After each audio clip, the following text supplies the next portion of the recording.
Welcome all everybody today's IPDI virtual classroom. আমরা যখন চিন্তা করলাম যে কোভিড প্যান্ডেমিক এই অবস্থায় সমস্ত ক্লাসগুলো সাসপেন্ড হয়ে আছে, তখন আমি স্যারের সাথে কথা বললাম, আব্দুল স্যারের সাথে, আমাদের mentor.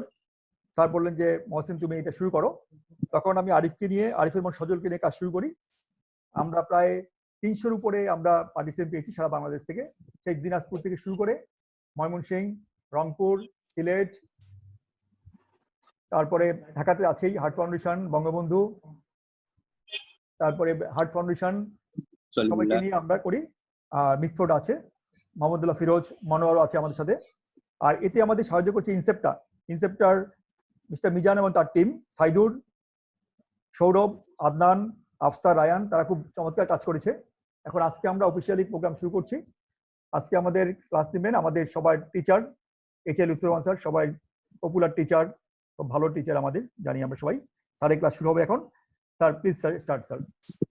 Okay, thank you sir. Wadud sir কিছু বলবেন স্যার? ওয়াদুদ স্যার শুরু করেন স্যার, কিছু বলে। না, আপনি কিছু বলেন স্যার। আসলে আমাদের যেটা উদ্দেশ্য, আমি স্যারকে বলছিলাম যে আমাদের এখানে হবে স্যার যেমন থিওরি কিছু কথা বলবেন, একই সাথে প্র্যাকটিক্যালি যে পরীক্ষার হলে এই প্র্যাকটিক্যাল একটা পার্টিকুলার পয়েন্ট সম্বন্ধে আমরা কি জানতে চাই, অথবা ওখানে তোমরা প্রশ্ন উত্তর দেওয়ার সময় কি ভুল করো, ওটা কিন্তু স্যার বলবেন একই সাথে। মানে একটা ডিসকাশনের মতো হতে থাকে। তাহলে পরীক্ষা ওরিয়েন্টেড যে জিনিসগুলো, কারণ এগুলো সব তো বইয়ে আছে, তোমরা পড়ছো জানো, কিন্তু একজন এক্সামিনারের চোখে কি জানা উচিত, কোন জায়গাটায় আমাদের গ্যাপ থেকে যায় ছাত্রদের, সেটা তোমরা তাহলে জানতে পারবা এরকম 1-to-1। এটা তো 1-to-1ই বটে, 1-to-1 কানেকশনের মাধ্যমে। স্যার আপনি শুরু করেন। Okay, thank you professor Wadud Chowdhury. Hello, আসসালামু আলাইকুম। সবাই আমাকে নিশ্চয়ই শুনতে পাচ্ছ? ছাত্রদের উদ্দেশ্যে বলছি, তোমরা নিশ্চয়ই আমাকে শুনতে পাচ্ছ। কেমন আছো তোমরা সবাই? আশা করি ভালোই আছো। ভালো না থাকলেও আমাদেরকে ভালো থাকার চেষ্টা করতে হবে, এবং জীবন তো কোনো কিছুর জন্য থেমে থাকে না, এবং লেখাপড়া কিন্তু আমাদের জীবনের একটা অংশ। সে কারণেই লেখাপড়াও আমাদেরকে সব কাজের সাথে সাথে চালিয়ে যেতে হবে। এবং এই ব্যাপারে যারা নাকি সহযোগিতা করেছে এই লেকচার গুলো তৈরি করার ব্যাপারে, এই সিস্টেমটাকে চালু করার ব্যাপারে, তাদেরকে আমি আন্তরিক ধন্যবাদ জানাচ্ছি। বিশেষ করে আমার প্রিয় কয়েকজন মানুষ, প্রফেসর আব্দুল ওয়াদুদ চৌধুরী এবং প্রফেসর মহসিন, সজল, সবাইকে আমি আন্তরিক ধন্যবাদ জানিয়ে আমার ক্লাস শুরু করছি। এবং তাদেরকে আমি আরো ধন্যবাদ দিচ্ছি তোমাদের সঙ্গে আমাকে কথা বলার সুযোগ করে দেওয়ার জন্য। Our today's topic is valvular heart disease. We know that among the valves, the mitral valve is most commonly affected in disease process in the form of mitral regurgitation, mitral stenosis, and also in combined mitral stenosis and regurgitation. Our today's discussion is on mitral regurgitation. Can you follow me? নিশ্চয়ই তোমরা আমাকে শুনতে পাচ্ছ? সবাই শুনছি sir. হ্যাঁ, আমরা শুনতে পাচ্ছি। The normal mitral valve permits one-way blood flow from the left atrium to the left ventricle, but when there is mitral regurgitation, there is retrograde flow of blood from the left ventricle to the left atrium through the mitral valve during systole. This is mitral regurgitation. You can see here blood coming from the left ventricle to the left atrium, here from left ventricle to the left atrium through the mitral valve during systole. This is mitral regurgitation. In short, this is the anatomy of the mitral valve. This is left atrium, left ventricle. In between the atrioventricular junction, there is a mitral valve apparatus, including mitral annulus, anterior mitral leaflet, posterior mitral leaflet, chordae tendineae, and two papillary muscles. This is the short axis view. We can see the mitral valve in short axis view. The two unequal leaflets of the mitral valve, large anterior in length and with short base, and wide base posterior leaflet but short in length. This is mitral valve. Now, classification of the mitral valve. We can classify the mitral regurgitation in different ways. Number one is acute mitral regurgitation and chronic mitral regurgitation. Again, it can be classified into primary, which is again termed as organic or structural mitral regurgitation, secondary or functional mitral regurgitation. Based on grading of severity, it can again be classified into mild, moderate, and severe mitral regurgitation. Now, the causes of acute mitral regurgitation. There are four important things, that is infective endocarditis, mitral valve prolapse, coronary artery disease, and trauma. These are the 4 components that affects the mitral valve in different ways in producing mitral regurgitation. It affects the mitral annulus, mitral leaflet, also affect the chordae tendineae and papillary muscle. And there is another separate entity, prosthetic mitral valve disorder, where we can also get mitral regurgitation. Now, causes of chronic mitral regurgitation. এতক্ষণ আমরা acute mitral regurgitation এর কারণগুলো জানলাম। এখন আমরা জানবো যে chronic mitral regurgitation এর cause according to importance. Rheumatic valvular heart disease is still the commonest cause of mitral regurgitation in developing countries like Bangladesh also.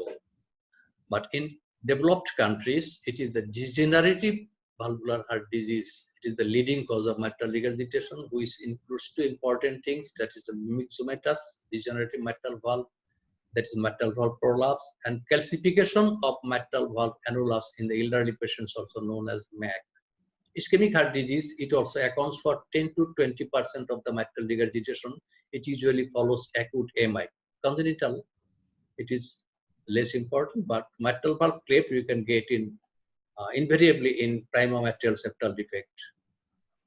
Now, the mechanism of mitral regurgitation is a very complex thing, but I have tried to make it very easy and clear to you in a single page. I have made it very simpler in form. Type A, type 1, type 2, and type 3. Type 3 again can be classified into type 3A and type 3B.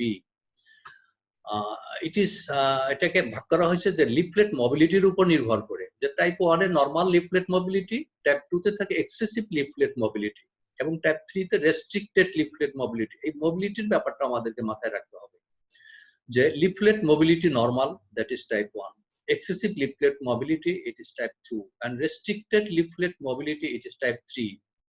এবং যেহেতু restricted leaflet mobility, এখানে একটা হচ্ছে type 3A, both systole এবং ডায়াস্টোলের restriction থাকে, এবং type 3B তে থাকে সিস্টোলের রেস্ট্রিকশন। একটা খুব সুন্দর একটা ব্যাপার মনে রাখার সুবিধার জন্য, type 1, type 2 and type 3A, এখানে দেখা যাচ্ছে সবগুলোতে প্রাইমারি mitral regurgitation হয়, only টাইপ 3B তে হয় সেকেন্ডারি mitral regurgitation। এতটুকু আমার মনে হয় মনে রাখতে পারলে যথেষ্ট আমাদের জন্য। এটা ডায়াগ্রামেটিক দেখানো হয়েছে, type 1, type 2, type 3 and type 3B. Why it is important to know the mechanism of mitral regurgitation? To know the etiology, for planning the management, to know about the prognosis, whether it is reversible or not, and repair is possible or not. Now, the pathophysiology of mitral regurgitation or hemodynamics of mitral regurgitation. We can classify the mitral regurgitation in acute and chronic. So, in acute severe mitral regurgitation, most important cause is hemodynamic change is sudden large volume load imposed on normal left ventricle, that is unadapted normal size left atrium and left ventricle. তো সেখানে কি হচ্ছে, যেহেতু নাকি unadapted normal size left ventricle, rapid rise of left ventricular end-diastolic pressure, ultimately there is rise in pressure in the left atrium and also rise in pressure in the pulmonary venocapillary system, leading to pulmonary edema. At the same time, there is forward stroke volume inadequate. That leads to low cardiac output, hypotension, and cardiogenic shock.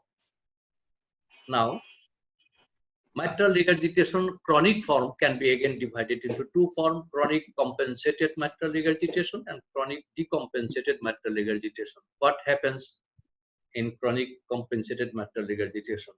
There is gradual volume overload imposed on LA and LV and compensatory dilatation of the left atrium and left ventricle. There is an important term, mitral regurgitation begets more AMR. একবার যদি mitral regurgitation develop করে, যে সে gradually দেখা যায় left ventricular cavity gradually enlarge হতে থাকে, that leads to annular dilatation, and there is a vicious cycle in which further left ventricular and mitral valvular annular dilatation leads to more mitral regurgitation. Now, hemodynamics of mitral regurgitation in chronic decompensated mitral regurgitation, এখানে কি হয়, significant left ventricular dilatation, and in the long run there is contractile dysfunction of the left ventricle, which causes reduced left ventricular ejection fraction, increased left ventricular and systolic volume, increased left ventricular EDP, and increased left atrial pressure. A chronic process ultimately pulmonary congestion করে এবং pulmonary hypertension develop করে, which ultimately leads to pulmonary hypertension, then right ventricular hypertrophy, and features of right heart failure. In the setting of significant mitral regurgitation, a left ventricular ejection fraction of 55 to 60%, 55% to 60% denotes left ventricular failure. That is subclinical left ventricular dysfunction এখানে হয়। যেটাকে আমরা normal ধরে থাকি যে ejection fraction is normal 55% to 60%, but in case of significant mitral regurgitation it is very dangerous. There is subclinical left ventricular dysfunction. এখানে ছবিতে দেখানো হচ্ছে this is normal, this is chorda tendineae, prolapse, acute mitral regurgitation, this is compensated, and this is decompensated cavity dimension is increased here. Now, natural history. Natural history depends on the etiology, left ventricular volume overload, left ventricular contractile performance, and also the presence of atrial fibrillation and pulmonary hypertension. Approximately 10-year survival rate is about 57%. And একটা interesting ব্যাপার হচ্ছে severe mitral regurgitation যেটা chronic, patient can remain asymptomatic for a long period of time. Now, it is very important. Still, it is the commonest cause of mitral regurgitation in developing countries like Bangladesh. So we must know the mechanism of mitral regurgitation in rheumatic heart disease. Rheumatic heart disease ki hoy? We know that there is rheumatic pericarditis, valvulitis, healing of inflammation by fibrosis. There is thickening, adhesion, and shortening of leaflets and chordae. Can you follow me? Systolic malcoaptation of leaflets and ultimately producing mitral regurgitation. What happens in mitral valve prolapse? Types of mitral valve prolapse, most important two types. One is Barlow syndrome or classic mitral valve prolapse or myxomatous mitral valve disease, and another is fibroelastic deficiency যেখানে fibrillin deficiency থাকার কারণে leaflet কর্ডিগুলো খুব thin থাকে, কিন্তু Barlow সিনড্রোমে কিন্তু এটা myxomatous থাকে, excessive valve tissue সেখানে থাকে. These are less important, so I want to go to the next slide. In short, the differences between fibroelastic deficiency and Barlow disease. Age of diagnosis more than 60 years, it is less than 60 years. It is short history, this is long history. Thin and translucent leaflet, thickened and diffuse excessive leaflet tissue. Single segment, only P2 and multi-segmental. Chordae tendineae thin and ruptured, irregular and elongated. Calcium is mild, it is severe calcification occurs. This is the diagram, the echocardiography, this is anatomical. Same thing I have mentioned earlier, so I can go to the next slide. Signs and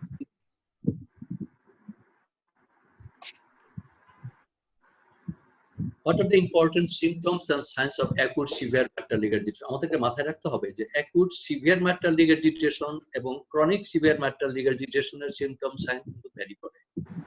আগে বলেছি যেহেতু acute severe mitral regurgitation একটা acute process, সেখানে an abrupt rise in the pulmonary capillary waist pressure due to increased left ventricular end diastolic pressure. There is sudden pulmonary edema. Symptom কি থাকে? অর্থোপনিয়া থাকবে, dyspnea of rest, that is the features of acute pulmonary edema, acute left ventricular failure. Signs of diminished forward flow. Second thing is sign যেটা সেটা হচ্ছে কি there is stroke volume is reduced, forward stroke volume reduced, so there is hypotension and ultimately there is cardiogenic shock. For severe mitral regurgitation, আমি আগে যেটা বলেছি যে severe mitral regurgitation, so long the left ventricular function is preserved, patient is usually asymptomatic for a long period of time. But when symptoms develops, আমাদেরকে মনে করতে হবে যে left ventricular dysfunction is developing and symptoms of congestive heart failure তখন আমরা পাবো। যেমন congestive heart failure হলে কি হয়? diminished forward cardiac output হয়, সেক্ষেত্রে আমরা fatigue, weakness এই জিনিসগুলি আমরা ফিল করব, এবং পেশেন্ট সাধারণত exercise intolerance, exertional dyspnoea, orthopnoea, PND এইসব সিমটম নিয়ে আসে, এবং untreated or if it continues for a long period of time, ultimately there is pulmonary hypertension. So we may get the symptoms of pulmonary hypertension, right ventricular hypertrophy, and right heart failure. It is in case of chronic severe mitral regurgitation of long duration. Physical findings. It is very simple. When there is significant mitral regurgitation, apex beat is definitely shifted downward and it is forceful until and unless there is significant left ventricular systolic dysfunction. Faster sound is usually soft. Apical systolic murmur, usually pansystolic murmur, which radiates to the left axilla and back. Then we can get the signs of pulmonary hypertension and right ventricular hypertrophy. At least at first, prominent A wave is BP, then palpable and loud P2, right ventricular hip. But when there is right ventricular failure, patient will develop features of right ventricular failure like elevated jugular venous pressure, hepatomegaly, ascites, and edema. Ascites, edema. Patient will develop atrial fibrillation, so we may get irregular pulse. One thing is important, যে পরীক্ষার সময় সবসময় অনেকেই জিজ্ঞাসা করেন, আমি তো অবশ্যই জিজ্ঞাসা করি যে without pulmonary hypertension significant mitral regurgitation থাকলে প্যারাশনাল লিফট হতে পারে কিনা? উত্তর হচ্ছে হতে পারে, কারণ লেফট ভেন্ট্রিকুলার ফোর্সফুল কন্ট্রাকশন হওয়ার কারণে during systole there is ballooning of the left atrium. Left এট্রিয়ামের পিছনে থাকে সলিড ভার্টেব্রাল কলাম, অতএব পিছন দিকে সে লেফট এট্রিয়াম কিন্তু যেতে পারে না, সে সামনের দিকে পুশ করে রাইট ভেন্ট্রিকুল এবং অ্যান্টেরিয়র স্ট্রাকচার গুলোকে সামনের দিকে নিয়ে আসার কারণে we can get the parasternal lift even in the absence of significant pulmonary hypertension. কিন্তু পরীক্ষাতে জিজ্ঞাসা করা হয়, অনেকেরই প্রিয় কোশ্চেন, এটা আমরা মনে রাখবো। Typical physical findings in mitral valve prolapse. Mitral valve prolapse in Barlow disease is also referred as click murmur syndrome. Typical finding কি থাকে? নাম থেকে বোঝা যাচ্ছে যে সেখানে একটা মিড সিস্টোলিক ক্লিক থাকে, that is followed by late systolic murmur. Mid systolic, this is the typical finding. এটা অ্যাটিপিক্যাল হতে পারে, এটা হলো mid systolic click, late systolic murmur. Physical manoeuvre কিন্তু এই ক্লিক এবং মারমারকে ভেরি করতে পারে, যেমন যেখানে নাকি লেফট ভেন্ট্রিকুলার ভলিউমটা ডিক্রিজ হয়ে যায়, as in standing and ভালসালভা manoeuvre, it causes the click and murmur to come earlier in systole with increase in intensity. এবং তার ঠিক রিভার্স বা অপোজিট হয় যখন নাকি ভলিউমটা ইনক্রিজ করে, as in squatting position and in lying down position. সংক্ষেপে এখানে auscultatory finding দেখানো হয়েছে, ফাস্টার সাউন্ড সফট থাকে except in mitral valve prolapse and papillary muscle dysfunction. Usually pansystolic, hollow systolic murmur, high pitched murmur, blowing type of murmur, এবং mid systolic murmur সাধারণত mitral valve প্রলাপসে থাকে, এবং P2 ইজ লাউড যখন pulmonary hypertension থাকে। আর S3 অনেক সময় থাকতে পারে, ইউজুয়ালি থাকে without left ventricular systolic dysfunction due to a large volume of blood which enters from the left atrium to the left ventricle through the mitral valve. এর কারণে without left ventricular dysfunction we can get the S3 third heart sound. Positional change systolic click, যেটা আমি আগেই বললাম, সেটা এখানে দেখানো হয়েছে, সেই ছবিটি এখানে দেখানো হয়েছে। অ্যাকুট ভার্সাস ক্রনিক মাইট্রাল রিগারজিটেশন যে কথাগুলো আমি আগে বললাম সেগুলোকে এখানে চার্ট আকারে দেখানো হয়েছে। এটি সার্ননসে dyspnoea, pulmonary oedema, chronic dyspnoea, non compliant small left atrium is compliant, usually sinus rhythm, atrial fibrillation, pulmonary hypertension কম থাকে, এখানে বেশি থাকে। Grade of severity as suggested by guideline for the management of valvular heart disease suggested by AHA and ACC guideline. এখানে চারটা ভাগে ভাগ করা হয়েছে। Very easy, at risk of mitral regurgitation, progressive mitral regurgitation, asymptomatic severe mitral regurgitation, asymptomatic mitral regurgitation, A, B, C, D, তিনটা ভাগে এখানে ভাগ করা হয়েছে।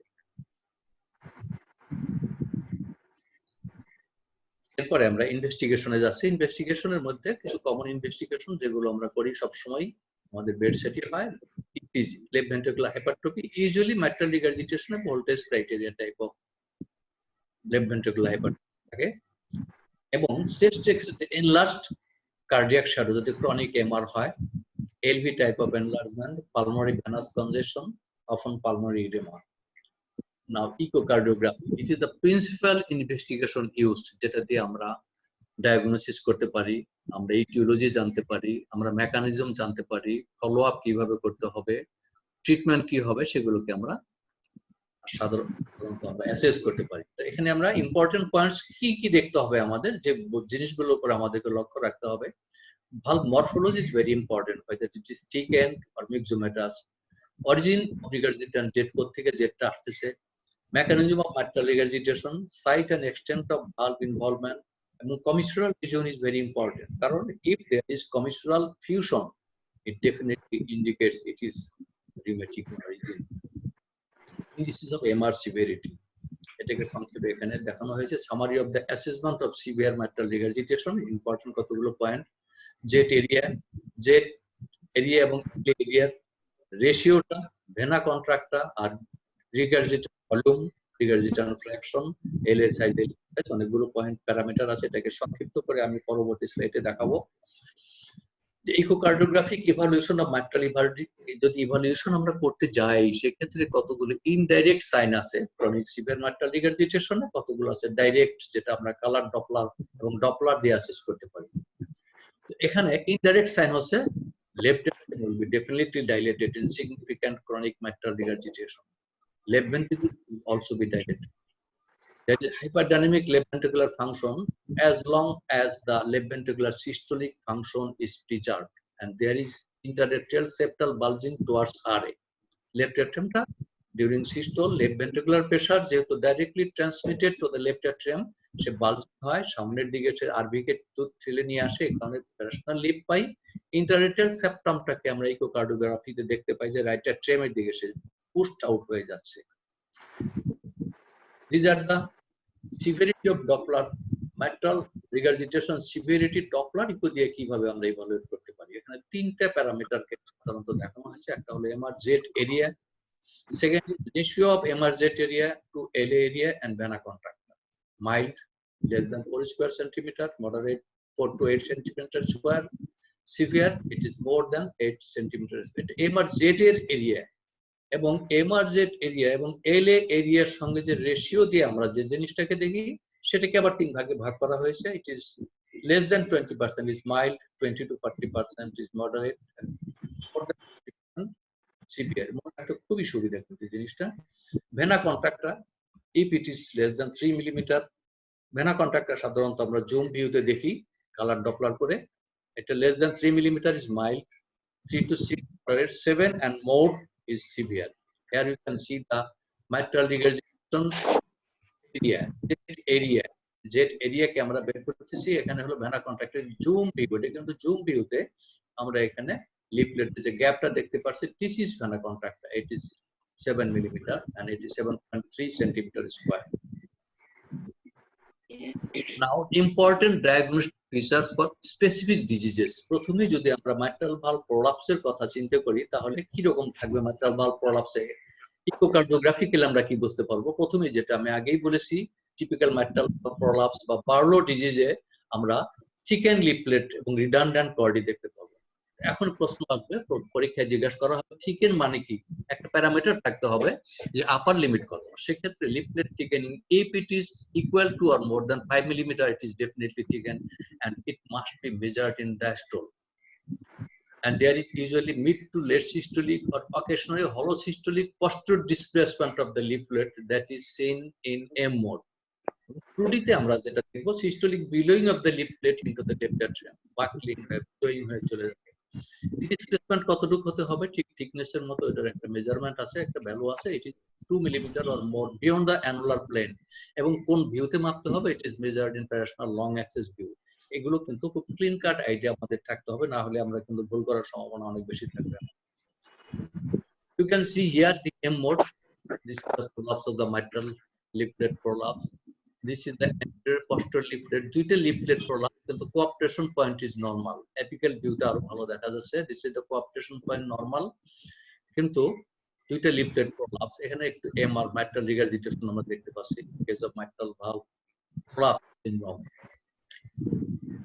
ফ্লেল ম্যাট্রাল লিফলেট হলে আমরা কি দেখতে পাবো? সেক্ষেত্রে ফ্লেল ম্যাট্রাল মানে হয় কর্ডি টেন্ডেন অথবা পেপলারি মাসল রাপচার হয়ে গেছে এবং ডিটাচড হয়ে গেছে ফ্রম দ্য বেজাল পার্ট। সেখানে during systole the leaflet points and extends freely into the area, অর্থাৎ যে টর্ন কর্ডি যেটা তার একটা পার্ট দেখা যাবে লেফট অ্যাট্রিয়ামের ভিতরে সে ফ্রিলি মুভ করতেছে। So there is non-cooptation of the anterior and posterior mitral leaflet and systolic fluttering of the leaflet into the left atrium. এবং definitely severe eccentric mitral regurgitation সেখানে আমরা দেখব এবং diastolic chaotic motion of the leaflet সেখানে আমরা দেখতে পাই। These are the important echocardiographic features or findings in case of caudal rupture or mitral leaflet. You can see the picture here. This is the posterior mitral leaflet. You can see the non-cooptation. Posterior leaflet tip is into the left atrium. Left atrium is dilated. Definitely, there is significant mitral regurgitation. In case of fourth chamber view, again you can see the non-cooptation. Posterior leaflet enters into the hole, along with tips into the left atrium with left atrial dilatation. Schematic representation. যদি anterior leaflet prolapse হয় তাহলে posteriorly directed flow থাকে এবং যদি posteriorly directed posterior leaflet যদি prolapse হয় তাহলে থাকে anteriorly directed এবং পিছন দিকে চলে আসে যেটা। সে কারণেই এই ক্ষেত্রে দেখা যায় mitral regurgitation এর মারমারটা সাধারণত medially শোনা যায় এবং এই ক্ষেত্রে more laterally শোনা যায়। Schematic representation. রিমেটিক হার্ট ডিজিজের প্যাথোলজি তো আমাদেরকে ইকোতে জানতেই হবে। কিভাবে বুঝবো আমরা যেটা রিমেটিক? আমাদেরকে ডায়াগনোসিস করতেই হবে। কি হবে সেখানে? In this case leaflet tips and chordae thickened and fibrosed. There is diastolic hockey stick appearance of the anterior mitral leaflet. কেন হয়? There is commissural এবং chordal fusion and retraction. এই কারণে hockey stick appearance হয়। Ultimately, there is incomplete leaflet coaptation due to leaflet retraction and reduced EML mobility. There is mitral regurgitation, dilated left atrium, and systolic expansion of the left atrium. This is the hallmarks of mitral regurgitation in rheumatic heart disease that is noticed in echocardiography. This is a case of rheumatic mitral regurgitation patient. Leaflet tips are thickened. This is non-cooptation. Mitral regurgitation. This is mitral regurgitation.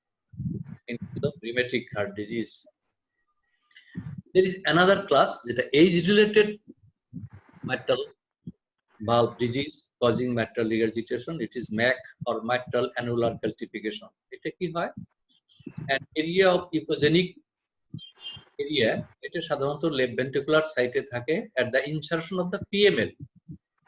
They extend up to the base of the posterior mitral leaflet. এখানে কি হয়?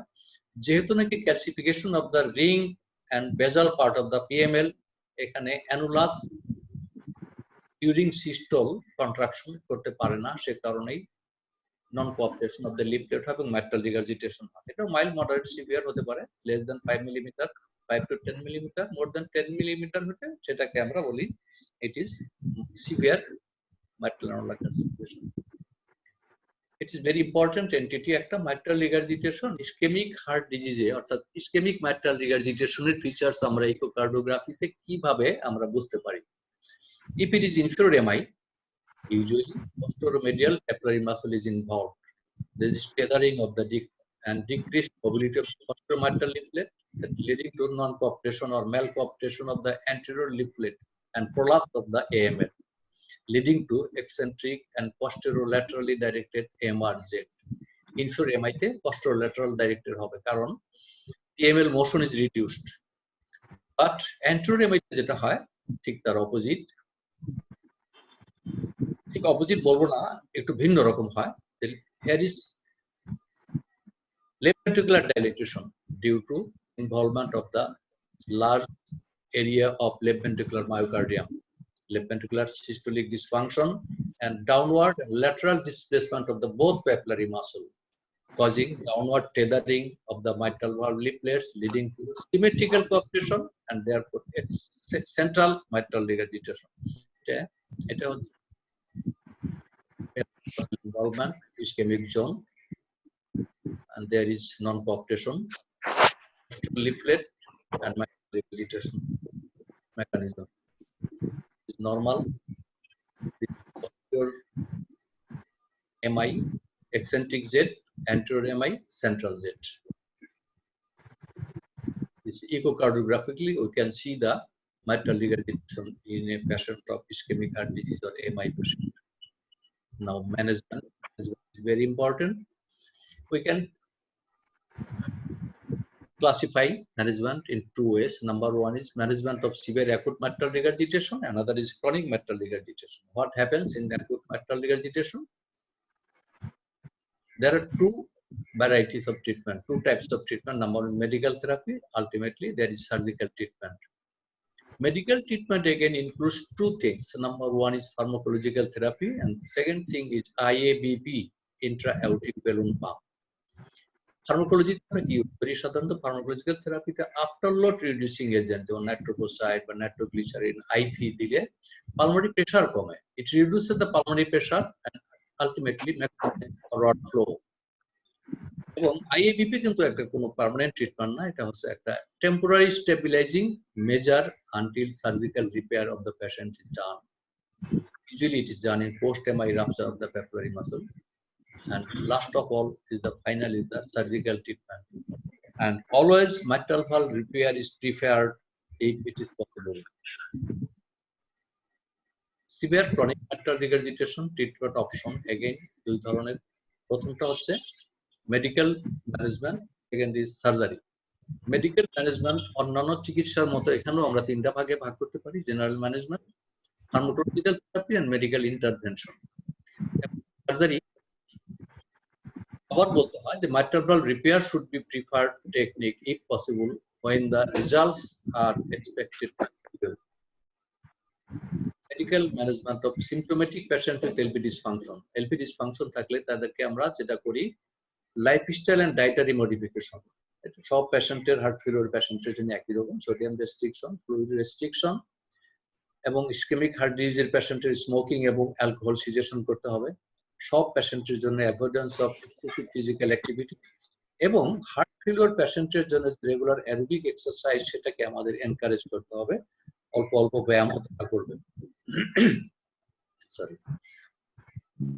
Medical management in symptoms LV systolic ডিসফাংশনের পেশেন্টের pharmacological therapy কি হতে পারে, এটা standard গাইডলাইনে যেভাবে বলা হয়েছে হার্ট ফেলিওর পেশেন্টের যে আমরা এসি ইনহিবিটর দিয়ে ট্রাই করব, যদি টলারেট করতে না পারে সেক্ষেত্রে এআরবি আমরা ট্রাই করব, angiotensin receptor nephrilicin inhibitor ARNI use করব আমরা, beta blocker, aldosterone antagonist and diabetes. These are the options of treatment in case of heart failure patients with mitral regurgitation. আমরা রিমেটিক mitral regurgitation এর ক্ষেত্রে আমরা একটা special কথা এখানে add করব।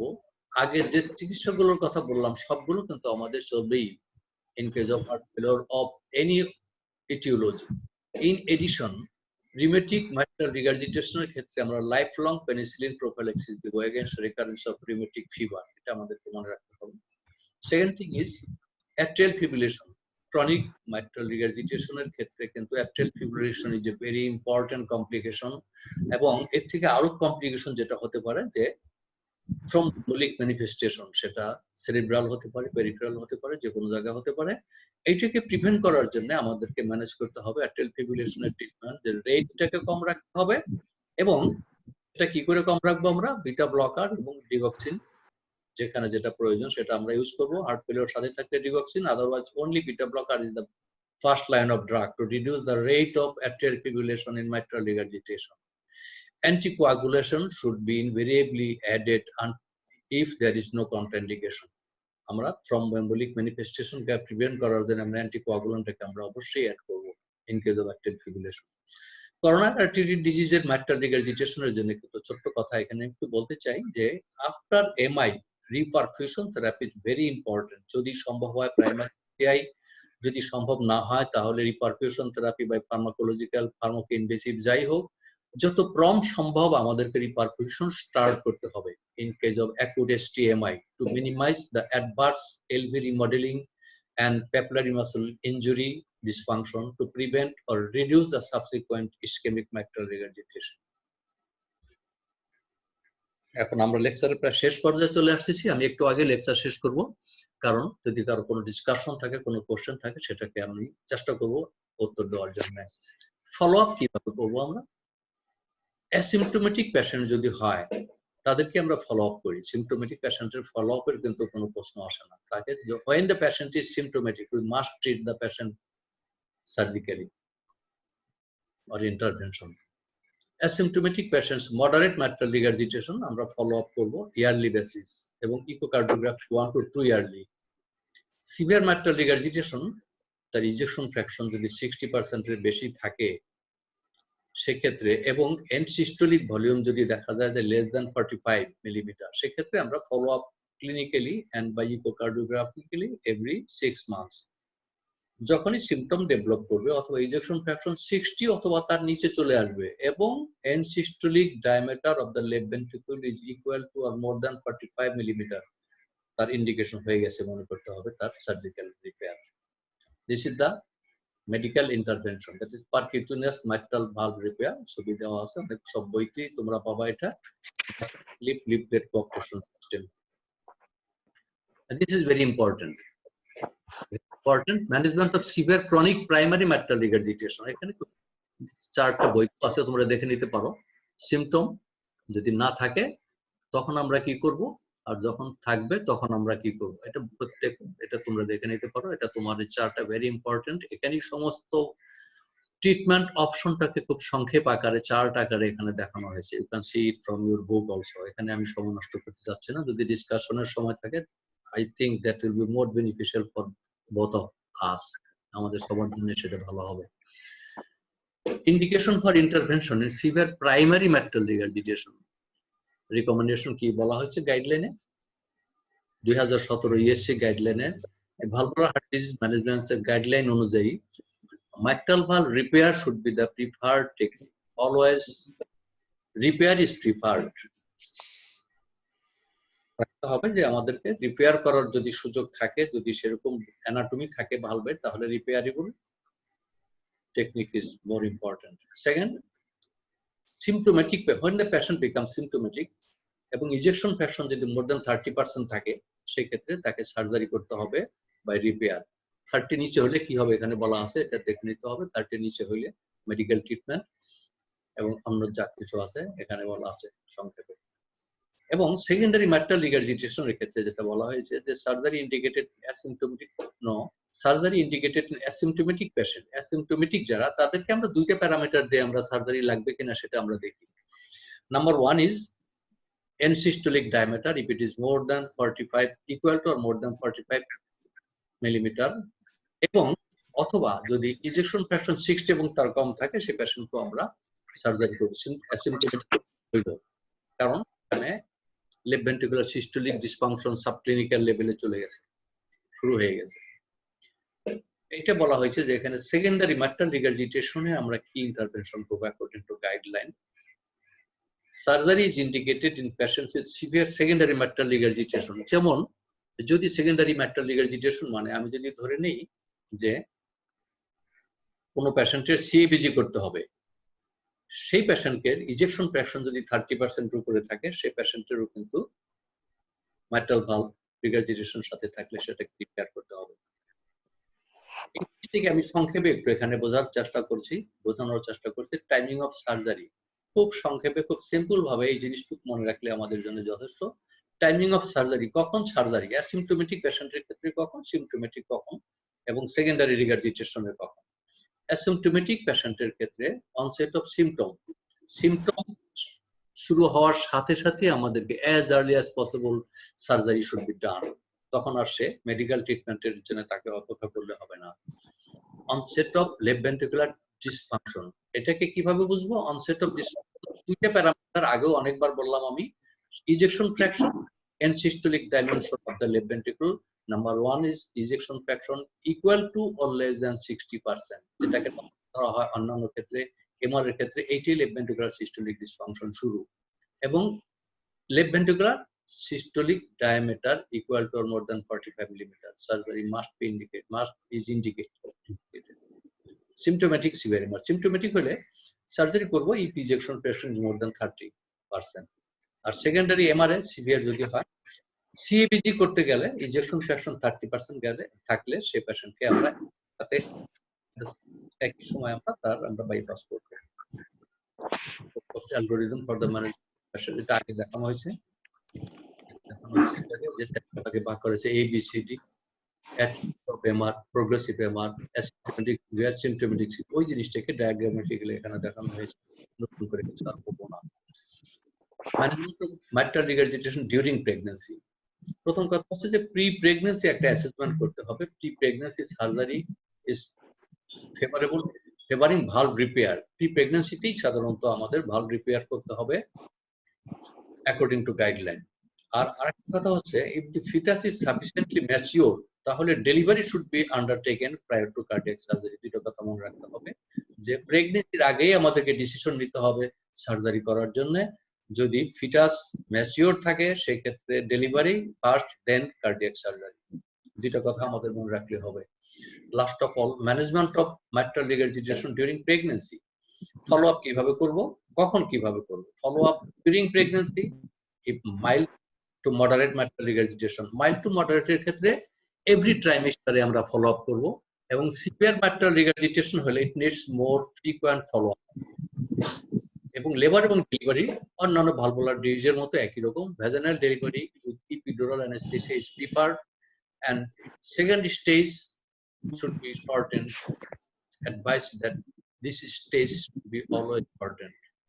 Prognosis after delivery, the prognosis depend করে তিনটা ফ্যাক্টরের উপরে। Number 1, severity of the mitral regurgitation, left ventricular size, left ventricular function, and severity of symptom। এর উপরে ডিপেন্ড করে যে পরবর্তীতে তার আউটকাম কি রকম হবে। কনক্লুশন, সবাই মনে হয় অনেক বিরক্ত হয়ে গেছে, ধৈর্য হারা হয়ে গেছে কিনা জানি না। কনক্লুশন হচ্ছে, পদক কিছু বলতে চাচ্ছেন? স্যার বলছি এত বিউটিফুল, কেউ ধৈর্য হারা হয় নাই স্যার, মুগ্ধ হয়ে শুনছে। Thank you. এখন কনক্লুশন, এটা আমার শেষ slide. Mitral regurgitation is the most prevalent valvular heart disease. কয়েকটা কথাতে আমি শেষ করতেছি। একটা হলো it is the most prevalent, সেই জন্যই এটা হচ্ছে আমার ফার্স্ট ক্লাস, প্রথম ক্লাসটা এটা নিলাম আমি 4টে ক্লাসের মধ্যে। সেকেন্ড যেটা, সেটা হচ্ছে primary mitral regurgitation is usually and frequently asymptomatic, but secondary mitral regurgitation have a very poor outcome. Echocardiography plays an important role in the diagnosis, assessment and follow-up. Echocardiography role play করে ডায়াগনোসিসের ক্ষেত্রে, assessment of mitral regurgitation and follow-up mitral regurgitation, even treatment কি হবে সেদিকেও guide করে echocardiography রিপোর্টের উপরে। Prognosis of surgery always depends on preoperative LV function. এই জন্য আমরা কখনোই যে কখন LV ডিসফাংশন শুরু হবে অপেক্ষা না করে গাইডলাইন অনুযায়ী সিস্টোলিক ডিসফাংশন শুরু আগেই যদি আমরা সার্জারি করতে পারি, পোস্ট সার্জিক্যাল আউটকাম অনেক ভালো দেখতে পাবো। এটুকুই আমরা যদি মনে করতে পারি, মনে রাখতে পারি, তাহলে আমার মনে হয় ছাত্রদের জন্য অনেক উপকার হবে, পরীক্ষার জন্য এবং পরবর্তী জীবনে একটা উপকারে আসবে। এরপরে আপনাদেরকে থ্যাঙ্কস দিয়েছি। Thank you all, be safe, stay well. Thank you sir. Thank you sir, যদি কারো কোনো কোশ্চেন থাকে, যদি সুযোগ থাকে, সিস্টেম থাকে, তাহলে কোশ্চেন করলে আমি হয়তো উত্তর দেওয়ার চেষ্টা করবো, কারণ এখনো আমাদের 10 মিনিট সময় হাতে আছে। আমি 10 মিনিট শেষ করতে পারছি এত বড় লেকচার। এই কি খবর? ওয়ালাইকুম স্যার, ভালো আছেন? স্যার এখানে শাহাবুদ্দিন স্যার আছেন, শাকিল গফুর, আমি এখন এক্সামিনার পয়েন্ট অফ ভিউতে এত সিনিয়র লোকজন আমাদের সাথে আছে। না স্যার, আমি তো আপনার ছাত্র স্যার, আমি সিনিয়র কোথায়, আমি তো আপনার ছাত্র। স্যার খুব সুন্দর হয়েছে স্যার। ভালো আছো শাহাবুদ্দিন? হ্যাঁ স্যার, ভালো আছি। শাকিল গফুর আছেন স্যার? ও শাকিল গফুর আছে। জি স্যার। ও আরে কি খবর বলো স্যার? ডক্টর মনোয়ার, হ্যাঁ, ডক্টর মোহাম্মদ স্যার। হ্যাঁ হ্যাঁ, কি খবর? স্যার ভালো স্যার। ওয়ালাইকুম আসসালাম। হ্যাঁ হ্যাঁ, শাকিল গফুর। হ্যাঁ শাকিল গফুর, হ্যাঁ হ্যাঁ, আমার অনেক পরিচিত এবং ঘনিষ্ঠ এবং অনেক প্রিয় মানুষদের একজন। স্যার আমি সবার অনুমতি নিয়ে এখন যে এক্সামিনার পয়েন্ট অফ ভিউতে আমরা যে কোশ্চেন গুলো করি, সেগুলো কিছু কোশ্চেন আমি বলে যাচ্ছি আমাদের ছাত্রদের জন্য। হুম হুম হুম। ওই যে স্যার কিন্তু ওই যে ক্লাসিফাই এমআর কিন্তু বলেছেন, এখানে কিন্তু আমরা কিন্তু জিজ্ঞেস করি যে সেকেন্ডারি এমআর বলতে কি বুঝো। তারপর আবার আমরা একটা কোশ্চেন করি যে কনজেনিটাল এমআর এর অ্যাসোসিয়েশন কি কি থাকে।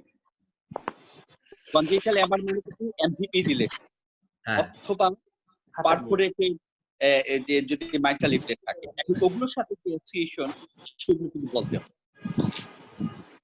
আর আমরা যে ক্লিনিক্যালি অনেক সময় জিজ্ঞেস করি যে তুমি ক্লিনিক্যালি ডিফারেন্সিয়েট কিভাবে অ্যাকিউট এবং ক্রনিক এর মধ্যে ডিফারেন্সিয়েট করবা, তাহলে এটা একটু ওদেরকে বলে।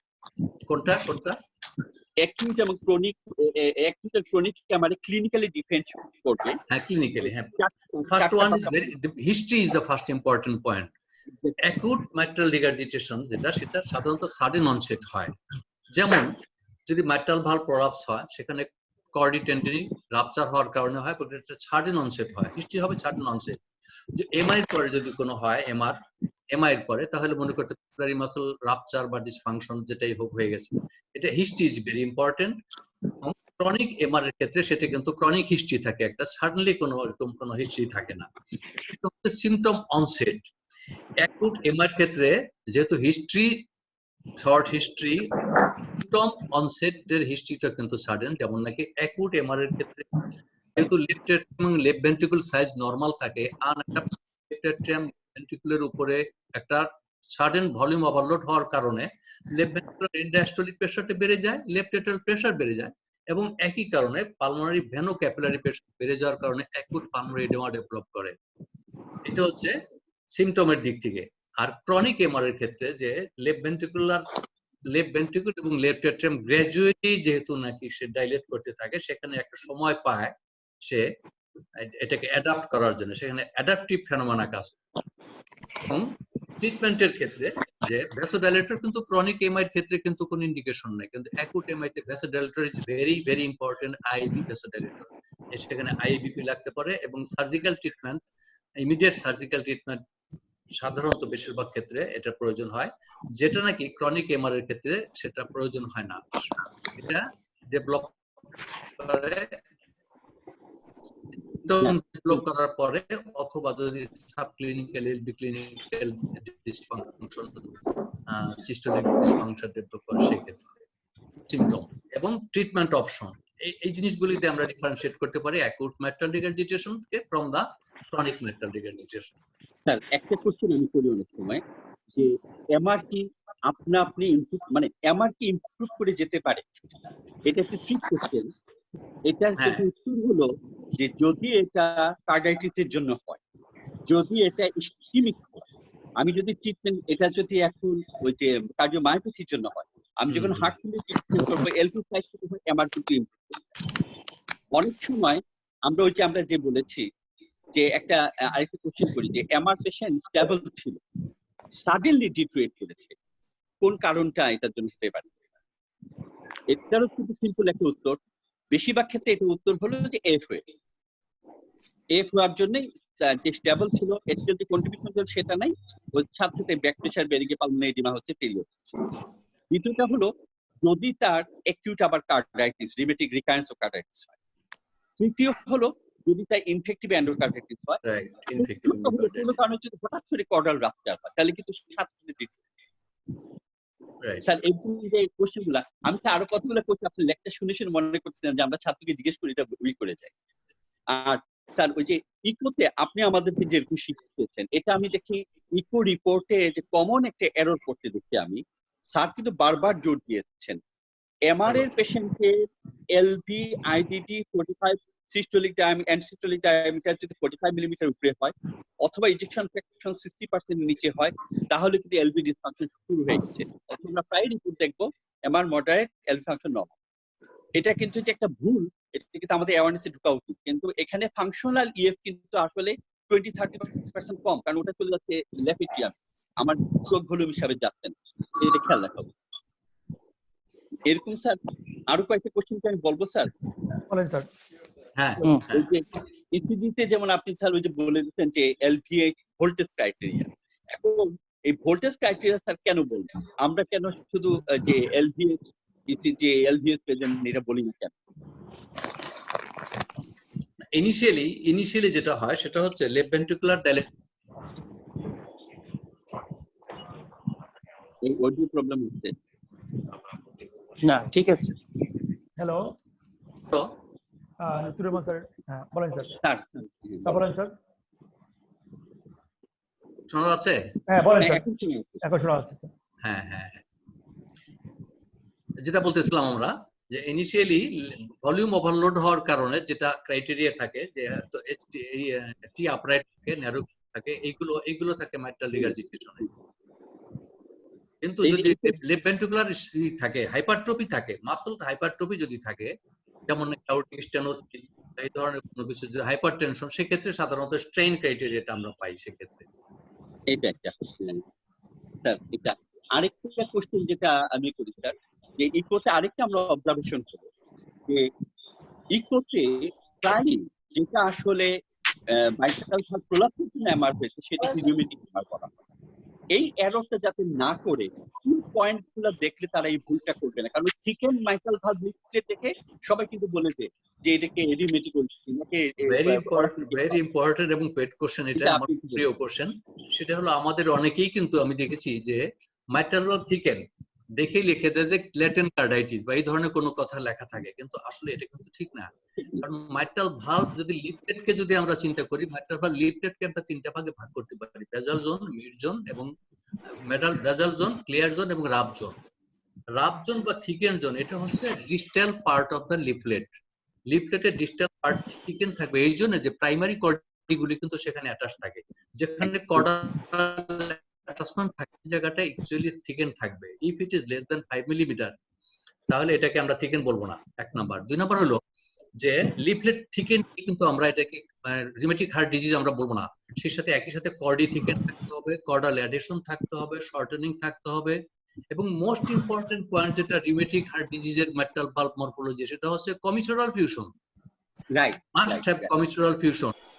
তাহলে কি হলো, এক নম্বর হলো যে ডিজিটাল লিফলেট থিকেনিং হতে হবে বা tip of the leaflet thickening হতে হবে, কর্ডাল থিকেনিং থাকতে হবে, কর্ডাল অ্যাডেশন থাকতে হবে, কর্ডাল শর্টেনিং থাকতে হবে, রিট্রাকশন থাকতে হবে। একই সাথে যদি কমিচুরাল ফিউশন বা কমিচুরাল যদি ইনভলভমেন্ট থাকে, that is definitely and definitely it is rheumatic origin, no confusion with other disease. Sir কিছু কোশ্চেন আছে sir. Is of mitral valve prolapse. Sir আমরা কিছু কোশ্চেন আছে, কোশ্চেনগুলো একটু বলি স্যার। ও আচ্ছা আচ্ছা। আচ্ছা, নুসরাত জাহান প্রিয়াঙ্কা বলছে, আসসালামু আলাইকুম sir, would you tell the mechanism of paracetal lift in the absence of pulmonary hypertension in severe MR? ইয়া, এটা কিন্তু আমি লেকচারে বলে নিয়েছি অলরেডি, তারপর আমি আবার বলবো যে যখন সিভিয়ার মাইট্রাল রিগারজিটেশন থাকে এবং লেফট ভেন্ট্রিকুলার সিস্টোলিক ফাংশন যদি প্রিজার্ভ থাকে, এই কন্ডিশন দুইটা, severe mitral regurgitation, preserve left ventricular systolic function, সেক্ষেত্রে লেফট ভেন্ট্রিকুল যখন সিস্টোল করে তখন ফরওয়ার্ড আউটপুট কম হয়ে ব্যাকওয়ার্ড আউটপুটটা সবচেয়ে বেশি হয়, ব্যাকওয়ার্ড রেট্রোগেট ফ্লোটা বেশি হয়। লেফট ভেন্ট্রিকুল কন্ট্রাকশন করলে majority amount of blood enters into the left atrium due to low pressure left atrial chamber. সেক্ষেত্রে কি হয়, সরাসরি systolic left ventricular pressure left অ্যাট্রিয়ামে ট্রান্সমিটেড হওয়ার কারণে ballooning of the left atrium, left ventricle distended expanded যেটাই হয়, সেটা হয় কি পিছনে যেহেতু লেফট অ্যাট্রিয়াম এটাকে ভার্টেব্রাল কলাম, লেফট অ্যাট্রিয়ামটা কোনো অবস্থাতে পিছনের দিকে মুভ করতে পারে না, তখন সে সামনের দিকে ঠেলে তার অ্যান্টেরিয়র স্ট্রাকচার গুলোকে সামনের দিকে নিয়ে আসে। অ্যান্টেরিয়রলি থাকে রাইট ভেন্ট্রিকুল, রাইট ভেন্ট্রিকুল সামনের দিকে আসার কারণে সেক্ষেত্রে লেফট প্যারাস্টাল লিফট হয়। অতএব it is not the pulmonary hypertension or right ventricular hypertrophy. যদি right ventricular hypertrophy pulmonary hypertension থাকে, সেক্ষেত্রে লিফটের সাথে যদি P2 প্যালপেবল হয়, P2 লাউড হয়, জেবিপি যদি এ ওয়েভ প্রমিনেন্ট থাকে বা যদি রাইট হার্ট ফেলিওর থাকে, জেবিপি যদি রেস থাকে, রাইট হার্ট ফেলিওরের ফিচার থাকে, তখন আমরা মনে করব it is not only due to MR, it is due to pulmonary hypertension and right ventricular hypertrophy. এখানে আমি একটাই করি স্যার, আমি ওর সময় কোশ্চেন করি যে what are the causes of left parasternal impulse. এটা দুইটা ভাগে ভাগ করি আমরা, লোয়ার লেফট প্যারাস্টাল লিফট বা হিপ, এন্ড যদি হিপ হয় এটা রাইট ভেন্ট্রিকুলার হাইপারট্রফি। লিফট হতে পারে লার্জ লেফট এট্রিয়ামের জন্য, এই সিভিয়ার এমআর সাথে আছে। আপার পার্টে দুটো আসতে পারে, একটা হলো যদি সিভিয়ার মানে লার্জ এসডি হয় তখন পালমোনারি আর্টারি ডাইলেশনের জন্য ওখানে আমরা ইম্পালস হতে পারে। অথবা ইডিওপ্যাথিক পালমোনারি আর্টারি ডাইলেটেশন, সেটার জন্য কিন্তু আমরা আপার পর্যায়ে লেফট রাইট ইনপালস হ্যাঁ, সেটা কিন্তু pulsation, not the lift, that is Pulsation. Pulsation, right, pulsation, lift নিচের দিকে একটা হলো হিপ রাইট ভেন্ট্রিকুলার হাইপারট্রফি, একটা lift left right pulsation. Right ventricular ASD তে হতে পারে, ভলিউম ওভারলোড হলে টিআরএ হতে পারে, এটা কিন্তু পালসেশন কিন্তু সেটা রাইট। পালসেশন। আরেকটা কোশ্চেন আছে sir, please explain why first sound is soft in MR. মাইট্রাল রিগারজিটেশনে সাধারণত যেটা হয়, এটাকে যদি আমরা তুলনা করি, আমরা এই মাইট্রাল স্টেনোসিসের সঙ্গে যদি তুলনা করি, যে তখনই ফার্স্ট সাউন্ডটা লাউড হবে যখন নাকি মাইট্রাল লিফলেটটা অনেক দূরে থেকে এসে বন্ধ হবে, হঠাৎ করে বন্ধ হবে, যেটা হয় নাকি মাইট্রাল স্টেনোসিসে। কিন্তু ইন মাইট্রাল রিগারজিটেশনে left ventricular cavity is dilated, leaflet গুলো ওয়াইড অ্যাপার্ট থাকে, কিন্তু লিফলেট গুলো কিন্তু মানে যখন নাকি লেফট ভেন্ট্রিকুলার ডাইলেটেশন থাকে তখন লিফলেট গুলো কিন্তু ওইভাবে মাইট্রাল স্টেনোসিসের মতো অনেক দূরে থেকে সাডেনলি এসে বন্ধ হয় না, সেই কারণে সফট থাকে। আর স্যার এটা কোঅপারেশন তো হচ্ছে না, যে তারা যে একটা Cooperation, একটা right. লিফটের সাথে লাগবে তাতে কোঅপারেশন হতে পারছে না। কোঅপারেশন ঠিক মতো হচ্ছে না, নন কোঅপারেশন থাকে, গ্যাপ থাকে একটা, কোঅপারেশন বা নট কোঅপারেশন যেটাই বলে। বন্ধ হবে, এটা তো বন্ধই হচ্ছে না, ও তো ওপেন থেকে যাচ্ছে। What is ischaemic improper closing এর জন্য আসলে Right. তো ইম্প্রপার ক্লোজিং এর জন্য বন্ধ হয় না। এটা স্যার আমাদের স্টুডেন্টরা বলতে পারে না, আমরা জিজ্ঞাসা করি যে ফার্স্ট সাউন্ড এমএস এ লাউড হয়, এমআরএ সফট হয়, কেন ওখানে লাউড হয়, কেন এখানে সফট হয়? খুব খুব Right. ফেভারিট কোশ্চেন, কিন্তু এই ফেভারিট কোশ্চেনটাই স্যার ওরা ভালোভাবে অ্যান্সার করতে পারে না। আসলে এই একটা ফোরামটা এইভাবেই হওয়া উচিত যে আমরা এক্সামিনাররা যে সমস্ত কোশ্চেন গুলো স্যার আসলে ওদেরকে করে আমরা বিব্রত করি, সেই কোশ্চেন গুলো আমরা এখানে বলে দিই এখন। অজিত ভাইকে খুব ভালো একটা মানে আমি তো ধন্যবাদ দিতে চাই, একটা ফর্ম আপনি তৈরি করছেন যে কিভাবে আমরা ছাত্রদের বিব্রত করি, সেগুলোই আমরা আগে তোমাদেরকে জানিয়ে দিই। একটা কোশ্চেন আছে, what are the suspect of ischaemic MR? when would you suggest ischaemic MR? আমরা কখন বুঝবো যে ইসকেমিক এমআর হচ্ছে? এটা ইসকেমিক এমআর, হ্যাঁ, ইকো অথবা ক্লিনিক্যালি আমরা বলতে পারবো ischaemic MR, clinically or echo. Clinically তো তার হিস্ট্রি থাকবে, ইসকেমিক হার্ট ডিজিজের একটা হিস্ট্রি থাকবে, পেশেন্টের সিম্পটম থাকবে। কেমন পেশেন্টের সিম্পটম যদি থাকে ইসকেমিক হার্ট ডিজিজের বা পাস্ট কোনো এমআই যদি হিস্ট্রি থাকে, সেই সাথে যদি আমরা কোনো এপিক্যাল সিস্টোলিক মারমার যদি কখনো আমরা পাই, তাহলে ধরে নিতে পারি যে it may be due to ischaemic heart disease or post MI regurgitation. Echocardiographically যদি আমরা দেখি যে লিফলেট ইজ নরমাল, লিফলেটের কোনো সমস্যা নাই, রিং এ কোনো সমস্যা নাই, এটা কিন্তু সেকেন্ডারি এমআর মনে রাখতে হবে। এখানে ইসকেমিক হার্ট ডিজিজে যদি আমরা কোনো ওয়াল মোশন অ্যাবনরমালিটি পাই বা কোনো পোস্ট এমআই এর মতো কোনো ফিচার পাই, যে কোনো মায়োকার্ডিয়াম কোনো জায়গায় থিন আছে, কোনো জায়গায় হয়তো স্ক্যারিং আছে, কোনো জায়গায় হয়তো হাইপোকাইনেটিক আছে, ওয়াল মোশন অ্যাবনরমালিটি আছে, সেই ক্ষেত্রে যদি আমরা মাইট্রাল রিগারজিটেশন পাই, লিফলেট নরমাল, কোনো প্রাইমারি কোনো কজ নাই, সেটাকে আমরা ধরে নিতে পারি ইট ইজ ইসকেমিক মাইট্রাল রিগারজিটেশন। আমাদের ম্যানেজমেন্ট স্যার, আমি একটু বলি, অ্যাপ্লিকেশন কার্ডিওলজিতে একটা পেশেন্ট এরকম দেওয়া হয়েছে, তো দেওয়ার সময় ওরা সবার যেটা বললাম, দেখো এটা কিন্তু এমআর আছে, কিন্তু অ্যাপেক্স কিন্তু লিফটিং হচ্ছে না, এর নিশ্চয়ই বা ইসকেমিক একটা আছে। হ্যাঁ, একদম এটা খুব ইম্পর্টেন্ট জিনিস। যদি এটা রিউমেটিক এমআর হয়, আমার এলভি যদি একদম খারাপ পেশেন্ট আমরা দেই না এই যে পরীক্ষার পর, যে পেশেন্টকে দিচ্ছি যদি এমআর হয় তার কিন্তু তোমার অ্যাপিকাল কিন্তু শিফটিং থাকবে, হিভিং থাকবে কম বেশি, কিন্তু যদি ইসকেমিক বা ডিসসিএম হয় তার কিন্তু সেটা থাকবে না, এমআর এর তুলনামূলকভাবে সফট হবে এবং সেটা কিন্তু এফেক্টটা একটু ডিফিউজ হবে, কোনো মতো আপনি থাকবে। Right. What are the management sir? Management of ischaemic MR. Management of ischaemic সেটা ডিপেন্ড করে যে তার লেফট ভেন্ট্রিকুলার, তার ejection fraction, left ventricular function, এগুলোর উপরে। যদি পেশেন্ট হার্ট ফেলিওর থাকে তাহলে যেটা বলা হয়েছে যে তার conventional treatment of the heart failure is first, যেমন নাকি আমরা মেডিকেল ম্যানেজমেন্টের মধ্যে আমরা লাইফস্টাইল ডায়েটারি মডিফিকেশন, যেটা বলছিলাম salt restriction, fat restriction, alcohol, smoking cessation, এগুলো করব। তারপরে আমরা অ্যান্টি ইসকেমিক ট্রিটমেন্টের সাথে, অ্যান্টি ইসকেমিক ট্রিটমেন্ট মানে লিপিড লোয়ারিং, অ্যান্টিপ্লেটলেট, সমস্ত কিছু দেওয়ার পরে এসি ইনহিবিটর, রিসিপ্টর ব্লকার, এরপরে আর্নি, ডায়াবেটিক্স, অ্যালডোস্টেরন অ্যান্টাগনিস্ট সবকিছু দেওয়ার পরে আলটিমেট ট্রিটমেন্ট হলো যে যদি left ventricular ejection fraction if it is more than 30%, সেক্ষেত্রে সার্জিক্যাল ট্রিটমেন্ট, যে সিএবিজি যদি করা হয়, এবং সুইটেবল ফর সিএবিজি, সেক্ষেত্রে সিএবিজির সাথে তাকে আমরা ভালভের ট্রিটমেন্ট করবো, আমরা surgical treatment, preferably repair, if not possible then surgical treatment replacement. আমি একটু অ্যাড করবো স্যার, স্যার এখানে এমপিআই ইম্পর্টেন্ট জিনিস কথা সার্জনরা যেটা করে, একটু বলবো? হ্যাঁ বলেন স্যার। এটা বলা হচ্ছে যদি সিগনিফিক্যান্ট এমআর থাকে, তাহলে যদি পেশেন্টে বাইপাস করা হয়, সেই পেশেন্টে যদি মাইট্রোথাল রিপেয়ার না করা হয়, সেই বাইপাসের রেজাল্ট ভালো হয় না। মোর্টালিটি কিন্তু অনেক বেশি থাকে। এটা খুব জোর দেওয়া হয়েছে। ইন দ্যাট কেস যদি সার্জিক্যাল অপশনে আমরা যাই, we have to either repair it or to replace the valve in there or something like that. EC গাইডলাইনে এটা বলা হয়েছে। ওই যে মাইট্রাল অ্যানুলোপ্লাস্টি করছে, এখন ইন্টারভেনশন করছে। Sir role of reparative surgery, role of it is the indication, it is the indication. huh? Role of MPI, perfusion imaging, any role of myocardial perfusion imaging? হ্যাঁ ডেফিনেটলি।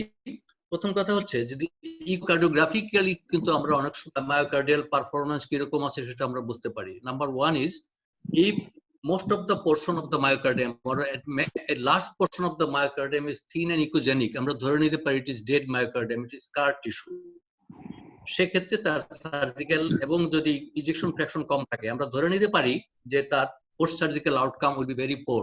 এবং এই পেশেন্টকে আমরা যদি মায়োকার্ডিয়াল পারফিউশন ইমেজিং করি, myocardial perfusion imaging করলে সেক্ষেত্রে আমরা যদি দেখি যে patient is not suitable for surgery, সেক্ষেত্রে আমরা সেই পেশেন্টের কখনোই আমরা সার্জারি করবো না। এটার ইম্পর্টেন্ট রোল আছে, এমপিআই এর একটা important role before surgery to detect the viable myocardium. কতটুকু ভায়াবল মায়োকার্ডিয়াম আছে সেটা বোঝার জন্য এটা যে very good and important role of MPI. Sir, AF is more common in MS or MR? AF, atrial fibrillation, is more common in mitral stenosis or MR? Atrial fibrillation.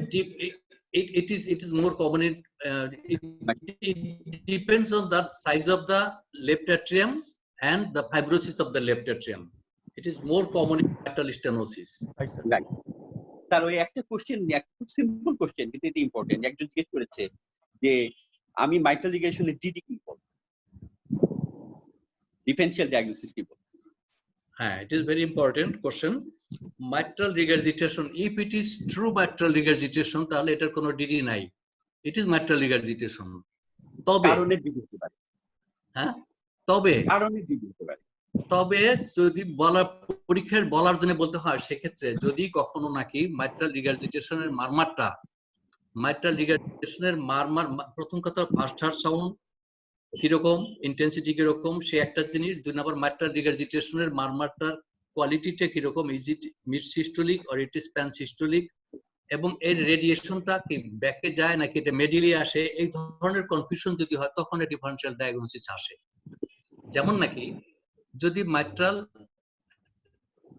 First heart sound যদি আমাদের না হয়, soft না হয়, সেক্ষেত্রে আমরা এটাকে আমরা মাইট্রাল ভালভ প্রলাপস বলতে পারি। একটা ইটিওলজিক্যাল ডায়াগনোসিস। এবং এটা যদি রেডিয়েট করে, এটা যদি প্যান সিস্টোলিক না হয়, তখনও কনফিউশন হতে পারে যে মিড সিস্টোলিক মারমার এটা অন্য কিছু কিনা, এটা কি অ্যাওর্টিক স্টেনোসিসের মারমারটা কি অ্যাপেক্সে রেডিয়েট করলো কিনা, সেটা একটা কনফিউশন হতে পারে। আর একটা ব্যাপার হলো যখন একটা রিগার্জিটেশনের মারমারটা কোনো মেডিয়ালি রেডিয়েট করে টুয়ার্ডস দ্য লেফট প্যারাসোনাল রিজিয়ন, সেক্ষেত্রে কনফিউশন হতে পারে whether it may be tricuspid regurgitation or ventricular septal defect। তো সেখানে আমাদের মনে রাখতে হবে if it is tricuspid regurgitation সেক্ষেত্রে কিন্তু সে মারমারটা কিন্তু ইন্সপিরেশনে বাড়বে এবং আমাদের মাইট্রাল রিগার্জিটেশনের মারমারটা এক্সপিরেশনে বাড়বে।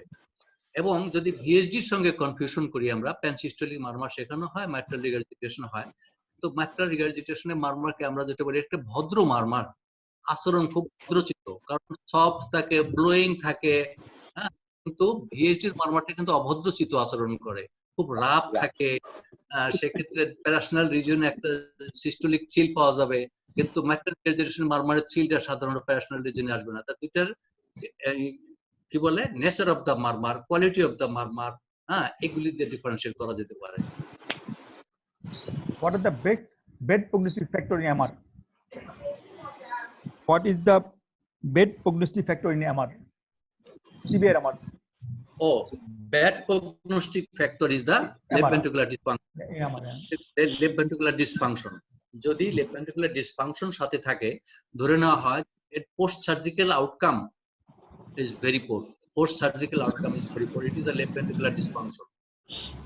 তার একটা কোশ্চেন আছে যে এমএস এর ক্ষেত্রে পালমোনারি হাইপারটেনশন কেন আগে হয়, এমআরআই কেন পরে? হ্যাঁ, এটা হচ্ছে কি যে mitral stenosis A there is a persistent rise of pressure in the left atrium throughout the cycle. R mitral regurgitation এ সিস্টোলের সময় প্রেসারটা বাড়ে, কিন্তু ডায়াস্টোলের সময় প্রেসারটা কিন্তু বেশি থাকে না, পারসিস্টেন্টলি থাকে না। ডায়াস্টোলের সময় দেখা যায় যে ব্লাডটা most of the blood enters into the left ventricle, কিন্তু mitral stenosis এ কিন্তু যত ন্যারো থাকে স্টেনোসিস, সেক্ষেত্রে লেফট এট্রিয়াল প্রেসারটা পারসিস্টেন্টলি বেশি থাকে। সে কারণে তার ব্যাকওয়ার্ড প্রেসারটা অলওয়েজ বেশি হয় এবং পালমোনারি ভেইন এবং ক্যাপিলারি প্রেসার বাড়ার কারণে পালমোনারি হাইপারটেনশনটা সেখানে তাড়াতাড়ি হয়। এমআরআই কিন্তু অনেক লেটে হয়, অ্যাকুট এমআরআই তাড়াতাড়ি হয়, পালমোনারি হাইপারটেনশন অনেক সিভিয়ার mitral regurgitation গ্র্যাজুয়ালি হয় এবং ধীরে ধীরে হয়। আমি এটা সংক্ষেপে বলি, mitral stenosis-এ প্রেসার ওভারলোড ব্যাকওয়ার্ড, আর mitral regurgitation-এ ভলিউম ওভারলোড হচ্ছে। ভলিউম ওভারলোডটা কমপ্লায়েন্ট ভেসেলকে অনেক বেশি অ্যাকোমোডেট করতে পারে উইদাউট রেজিং দ্য প্রেসার, কিন্তু প্রেসার ওভারলোডে তার রিঅ্যাকটিভ চেঞ্জ বেশি হয়, সেই জন্য হাইপারট্রফি বেশি হয়, পালমোনারি হাইপারটেনশন তাড়াতাড়ি ডেভেলপ হয়। এই কারণে ওই জিনিসগুলো। স্যার, আমার একটা কোশ্চেন ছিল, আমি যে স্টুডেন্টদের মাধ্যমে জিজ্ঞেস করি যে তুমি এই পথে আমরা প্রেসার লং সিরিজ সবার আগে আমি ওটা দিয়ে বলেছিলাম এলএটা বড় মনে হচ্ছে, কি দেখে আমি বলি যে এলএটা বড় মনে হচ্ছে? এটা হচ্ছে আমরা যখন নাকি ভিজুয়াল ইমপ্রেশনে দেখি, এটা সাধারণত আমরা কম্পেয়ার করি উইথ দ্য অ্যাওর্টা। অ্যাওর্টিক এবং লেফট এট্রিয়াল সাইজটা সাধারণত মোর অর লেস ইকুয়াল থাকে, কাছাকাছি থাকে। ভিজুয়াল ইমপ্রেশনে যদি মনে হয় যে অ্যাওর্টার চেয়ে লেফট এট্রিয়ামটা বড়, তাহলে আমরা বলতে পারি যে লেফট এট্রিয়াম ইজ ডাইলেটেড। তারপরে আমরা মেজারমেন্ট দেখব, মেজারমেন্ট আমরা এরিয়া দেখতে পারি, ডায়ামিটার দেখতে পারি, হ্যাঁ, এটা এই জন্য বলতে দেখতে পারি। অনেক সময় ওই যে ঠিক মতো ইকোটা মেজারমেন্টে অ্যাঙ্গেল করে নিয়ে এলে বড় দেখাচ্ছে, কিন্তু এলে আসলে বড় না, অবলিক হয়ে গেলে কিন্তু তার মেজারমেন্ট অ্যাকুরেট আসবে না, অ্যাকুরেট হয় না। ওই এওটার সাথে ইমপ্রেশন, ভিজুয়াল ইমপ্রেশন মিলে এটা বোঝা যায়। এগুলো সব আপনার কাছ থেকে শেখা। Thank you, thank you sir. when you use the mitral clip in MR, mitral clip করব আমরা কখন করবে? যদি কোনো পেশেন্টের আমরা দেখি যে লেফট ভেন্ট্রিকুলার ফেলিওর আছে, তার কোমরবিডিটি খুব বেশি আছে, সেই পেশেন্টকে সার্জিক্যাল রিস্ক বেশি, ইনজেকশন ফ্র্যাকশন 30% এর কম, এবং যে পেশেন্টের যে মেডিকেল ট্রিটমেন্ট মানে যেটাকে বলে যে রেজিস্ট্যান্ট রেফ্র্যাক্টরি হার্ট ফেলিওর, যে ম্যাক্সিমাম হার্ট ফেলিওর ট্রিটমেন্ট দেওয়ার পরও যে পেশেন্টের দেখা যাচ্ছে যে পেশেন্ট ইমপ্রুভ করতেছে না, injection fraction less than 30%, surgery করা সম্ভব না, কোমরবিড কন্ডিশন অনেক বেশি, সেই ক্ষেত্রে আমরা মাইট্রাল ক্লিপ করে থাকি। মহসিন, আর এই কোশ্চেন আছে interesting? Can you add something Wadud? না কিনা স্যার, এটাই মাইট্রাল ক্লিপ। তো তবে একটা জিনিস আছে স্যার, মাইট্রাল ক্লিপ যত আমাদের এক্সপার্টাইজ বাড়বে, তখন হয়তো আমরা এত সিভিয়ার কেসে না, আরো মডারেট কেসে আমরা এটা করতে চাই, কারণ অনেক পেশেন্টই বুক কাটতে না চেয়ে যদি ইন্টারভেনশন করে কিছু করা যায় তাতে রাজি হয়ে যায়। এটা আসলে এক্সপার্টাইজের উপর নির্ভর করতেছে। এটা আমরা যেমন টাভি আগে বলা হতো যে খুব খারাপ পেশেন্ট ছাড়া করবা না, আজকাল বলা হচ্ছে যে পারলে তুমি মডারেট অ্যাওর্টিক, মানে যারা পেশেন্ট আছে যারা সার্জারি ইজিলি করতে পারে, সে যদি চায় টাভি করে ফেলে, কারণ টাভিটা অনেক ভালো। এটা প্রসিডিউর এবং এক্সপার্টাইজ দুটোর উপর নির্ভর করছে, প্রসিডিউর ইজ এবং এক্সপার্টাইজ। এক্স্যাক্টলি। এমআরআই পরে হ্যালো এমআরআই যদি আমরা ইয়া করি, ইসকেমিক এমআরআই যদি আমরা সার্জারি করি অথবা যদি ইনভেস্টিগেশন করি, তাহলে আমার কি ট্রিটমেন্ট ফ্রি আসে, নরমালি আসে? এটা কিন্তু আমার ব্যক্তিগত অভিজ্ঞতাকে আমি বলতে পারি, যে অসংখ্য পেশেন্টকে দেখেছি তার রিভার্সকুলাইজেশন করার পরে অথবা হার্ট ফেলিওর ট্রিটমেন্ট করে কিন্তু সেটা গ্র্যাজুয়ালি কিন্তু এমআর সিগনিফিকেন্টলি কমে গেছে অথবা একদম ট্রিভিয়াল হয়ে গেছে। আমি ওয়াদুদের সঙ্গে আরেকটু অ্যাড করতে চাই। আরেকটু অ্যাড করতে চাই আমি, সেটা হচ্ছে যে যদি ischaemic mitral regurgitation is due to papillary muscle dysfunctional rupture, সেটা কোনোদিনই ইমপ্রুভ করবে না। But if it is due to ischaemic origin, অর্থাৎ পেপলারি মাসল, আমরা কিন্তু যে মাইট্রাল ভল অ্যাপারেটাস বলি সেখানে কিন্তু 4টা না 5টা, একটা হলো ring, leaflet, chordae, papillary muscle and surrounding ventricular myocardium. দেখা গেল যে surrounding ventricular myocardium is ischaemic. আমি যদি সিএবিজি বা পিটিসিএ যাই করি, আমরা পিসিএ যাই করি, যদি ওই ইসকেমিক জোনটা যদি আবার রিপারফিউজড হয়, পেপলারি ফাংশন মাসলের ফাংশন যদি ইমপ্রুভ করে, তাহলে এমআর অবশ্যই ইমপ্রুভ করবে। কিন্তু যদি পেপলারি মাসল ড্যামেজ হয়, ইসকেমিক হয়, টর্ন হয়, রাপচার হয়, সেক্ষেত্রে কিন্তু it will never improve until and unless there is surgical treatment. আমার একটা কোশ্চেন ছিল স্যার। আরে কি খবর স্যার? ওয়াদুদ স্যার আছেন, আমার প্রিয় স্যার লুৎফর রহমান স্যার আছেন, শাহাবুদ্দিন স্যার থেকে আসলে আমার ফ্রেন্ড আছে। আমি তো প্রথম থেকেই ছিলাম, বাট স্ক্রিন শেয়ারিং হচ্ছে। আচ্ছা আচ্ছা আচ্ছা। আমার কোশ্চেন ছিল স্যার যে chronic MR due to rheumatic heart disease and chronic MR due to cardiomyopathy, এইখানে প্রগনোসিসের এটা কেমন হবে আর কি? এটা মানে আমাদের স্টুডেন্টের থেকে এই কোশ্চেনটা ছিল আর কি। Chronic MR due to cardiomyopathy heart failure এবং chronic MR due to rheumatic mitral stenosis with mitral regurgitation or cardiomyopathy, মানে chronic mitral regurgitation dilated cardiomyopathy তো হতে পারে, আবার আবার আবার হাইপারট্রফিক কার্ডিওমায়োপ্যাথি হতে পারে। জি স্যার, জি স্যার। মাইট্রাল ভালভ অ্যাপারেটাস ডিসঅর্ডারের জন্য যেটা হচ্ছে সেটা হলো আপনার হাইপারট্রফিক কার্ডিওমায়োপ্যাথিতে সিস্টোলিক অ্যান্টেরিয়র মোশন হলে যেটা হয়। জি স্যার। কিন্তু ইসকেমিক কার্ডিওমায়োপ্যাথি তো হতে পারে, ডাইলেটেড কার্ডিওমায়োপ্যাথিতে হতে পারে। ডাইলেটেড কার্ডিওমায়োপ্যাথিতে যদি এমআর থাকে, এটা হলো সেকেন্ডারি এমআর। সেকেন্ডারি এমআর এর prognosis is always bad. Secondary MR এর অলওয়েজ ব্যাড। কারণ হলো কি, আমি একটা কথা বলছিলাম লেকচারে প্রথম দিকে যে এমআর বিগেটস মোর এমআর, অর্থাৎ যখন মাইট্রাল রিগার্জিটেশন থাকে তখন এটা ক্রনিক প্রসেসে চলে গেলে লেফট ভেন্ট্রিকল ডাইলেট করতে থাকে। লেফট ভেন্ট্রিকল যত ডাইলেট করবে তত রিং ডাইলেটেশন বেশি হবে, তত বেশি মাইট্রাল রিগার্জিটেশন হবে। It is a vicious cycle. তো মাইট্রাল রিগার্জিটেশন বাড়তে থাকবে, লেফট ভেন্ট্রিকুলার ডায়ামিটার বাড়বে, লেফট ভেন্ট্রিকুলার ভলিউম বাড়বে, আলটিমেটলি লেফট ভেন্ট্রিকুলার ফেলিওর বাড়বে, পালমোনারি হাইপারটেনশন হবে, right heart failure, right ventricular failure হবে। This is the ultimate end of the secondary mitral regurgitation বা dilated cardiomyopathy বা hypertrophic cardiomyopathy. তো hypertrophic তো তবু চিকিৎসা করলে ভালো হবে, ডিসিএম কিন্তু ভালো হওয়ার সম্ভাবনা নাই। In case of ischaemic, it is ischaemic cardiomyopathy, যেখানে ইট ইজ, যেটা আমি আগেই বললাম প্রফেসর ওয়াদুদের কোশ্চেনের বলার সাথে সাথে যেটা বললাম, ইসকেমিক কারণে যদি হয়, যেটা প্রাইমারি মাইট্রাল রিগার্জিটেশন যেটা, সেটা কিন্তু আসলে এটা ইমপ্রুভ করে যাবে যদি আমরা রিপারফিউশন করি। যেমন নাকি যদি অ্যাকুট এসটিএমআই পেশেন্টের যদি আমরা সঙ্গে সঙ্গে রিপারফিউশন করতে পারি, either in the form of primary PCI or at least by pharmacological therapy reperfusion, সেক্ষেত্রে কিন্তু আমাদের মায়োকার্ডিয়াল রিপারফিউশন হইলে কিন্তু পেপলারি মাসল ডিসফাংশনটা কমে যাবে এবং মাইট্রাল রিগার্জিটেশন ডিসঅ্যাপিয়ার করবে, হবে না, অথবা প্রিভেন্ট করবে যাতে না খুব বেশি রিগার্জিটেশন না হয়। অতএব এই যে ইসকেমিক যে মাইট্রাল রিগার্জিটেশন, এটা prognosis is better then cardiomyopathy, always it is better দেন। আমরা অনেকক্ষণ সময় হয়ে গেছে, প্রায় 3:30 বাজে স্যার। আমরা কিছু কোশ্চেন নিচ্ছি, যারা পার্টিসিপেন্ট ছিল তাদের কিছু কোশ্চেন আছে, তারা সরাসরি কথা বলবে। Doctor Kamrul Hasan, Kamrul Islam, doctor Kamrul, do you hear me? Doctor Kamrul,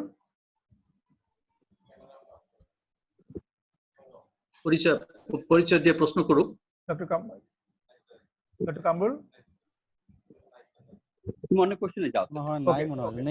doctor Rajib ধর, রাজীব ধর, আনমিউট করতে আর ইউ হিয়ার? আনমিউট করো। আনমিউট করেছি। জি স্যার। হ্যাঁ, তুমি কোশ্চেনটা বলো রাজীব। স্যার, প্রেগন্যান্সির সাথে স্যার যে MRA pregnancy with hypertension, pre-eclampsia যাদের থাকে স্যার, তাদেরকে এমআরজি ডেভেলপ করেছে সেটা ম্যানেজমেন্ট প্রোটোকলের মধ্যে কি হবে স্যার? এবার pregnancy MR with pregnancy sir, pregnancy with MR sir. মানে ইন ব্রিফ বা শর্ট ম্যানেজমেন্ট আবারটা হয়তো রিভিউ করতে বলতেছে স্যার, আপনি একবার ও, বলছেন। আমি একবার বলছি কিন্তু না, সেটা বলি আমি, ঠিক আছে? আবার বলি, মাইট্রাল রিগার্জিটেশন, প্রেগন্যান্সি, এই তো ব্যাপারটা। ট্রিটমেন্ট কি হবে সেটা হলো যে যদি আমরা প্রি প্রেগন্যান্সি অ্যাসেসমেন্ট করতে পারি মাইট্রাল রিগার্জিটেশনের, সেক্ষেত্রে prior valve surgery repair or replacement, preferably repair is indicated, 1 number indication. Number 2, যে যদি প্রেগন্যান্সি হয়েই যায়, সেক্ষেত্রে যদি ম্যাচিউর হয়, সেক্ষেত্রে ডেলিভারি আগে করতে হবে, পরে ভালভের সার্জারি করতে হবে, দ্বিতীয় জিনিস যেটা। এরপরে যদি ভালভ, আমরা ফলো আপটা কিভাবে করব? যদি মডারেট থাকে, সেক্ষেত্রে আমরা এভরি ট্রাইমিস্টারে আমরা পেশেন্টটাকে ফলো করব। আর যদি তার চেয়ে বেশি হয়, মোর দ্যান মডারেট যদি হয়, তাহলে আরো ফ্রিকোয়েন্টলি তাকে আমরা ফলো আপ করব। এবং এই সময় মাইট্রাল রিগার্জিটেশনের জন্য যদি হার্ট ফেলিওর থাকে, হার্ট ফেলিওর জন্য আমরা হার্ট ফেলিওরের ড্রাগ ইউজ করব, এক্সেপ্ট ফিউ ড্রাগ যেগুলো কন্ট্রাইন্ডিকেটেড ইন প্রেগন্যান্সি, যেগুলো ক্লাস 3 কন্ট্রাইন্ডিকেশন। সেটা হচ্ছে কি প্রেগন্যান্সি ক্লাস 3 ক্যাটাগরি যেটা পড়ে, এটা হলো S inhibitor, receptor blocker, aldosterone antagonist, এই ধরনের ড্রাগগুলোকে আমরা সেখানে ইউজ করব না। আদার দ্যান দিস ড্রাগস আমরা অন্যান্য ড্রাগ ইউজ করব। এবং আমরা চেষ্টা করব যে during delivery second stage of the লেভারটাকে শর্টেন করা যায়, এটা করার চেষ্টা করব আমরা। একটা জিনিস একটু বলা হয় যে এমআর কিন্তু এমএসএ থেকে টলারেট করতে পারে, প্রেগন্যান্সিতে ভালো মোর টলারেট করতে পারে, ক্রনিক এমআর। ডেলিভারির সময় বিশেষ করে সিজারিয়ান করার চেষ্টা করা একটা ভুল, কারণ সিজারিয়ান করার পরে যে ওইটা হঠাৎ করে ভলিউম ওভারলোড করে যায়, সেই সময় কিন্তু খেয়াল করে একটু ডায়ালিসিস করানোর চেষ্টা করা প্রয়োজন। ভলিউম ওভারলোড এই ইউটেরাস থেকে প্লেসেন্টা থেকে ইয়েতে শিফট করে, ওই সময়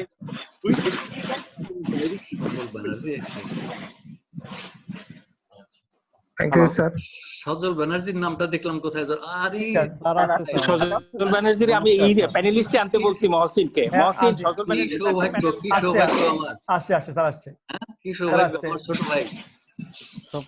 স্যার নিজে খোঁজ করে এটা কে? Sir Sajal Banerjee sir. Hello hello, unmute করতে হবে স্যারকে, আনমিউট করতে হবে। স্যার শুনছেন স্যার? আনমিউট করেন। স্যার আনমিউট করেন স্যার। স্যারটা আনমিউট করতে হবে স্যার। আনমিউট করেন স্যার। স্যার হ্যাঁ, এইবার শোনা যাবে। আসসালাম স্যার। আসসালামু আলাইকুম। ওয়ালাইকুম আসসালাম। স্যার কি খবর ভাই? আবার অন করেন। হ্যাঁ, ভিডিও অন করেন সদস্য স্যার। সালাম স্যার।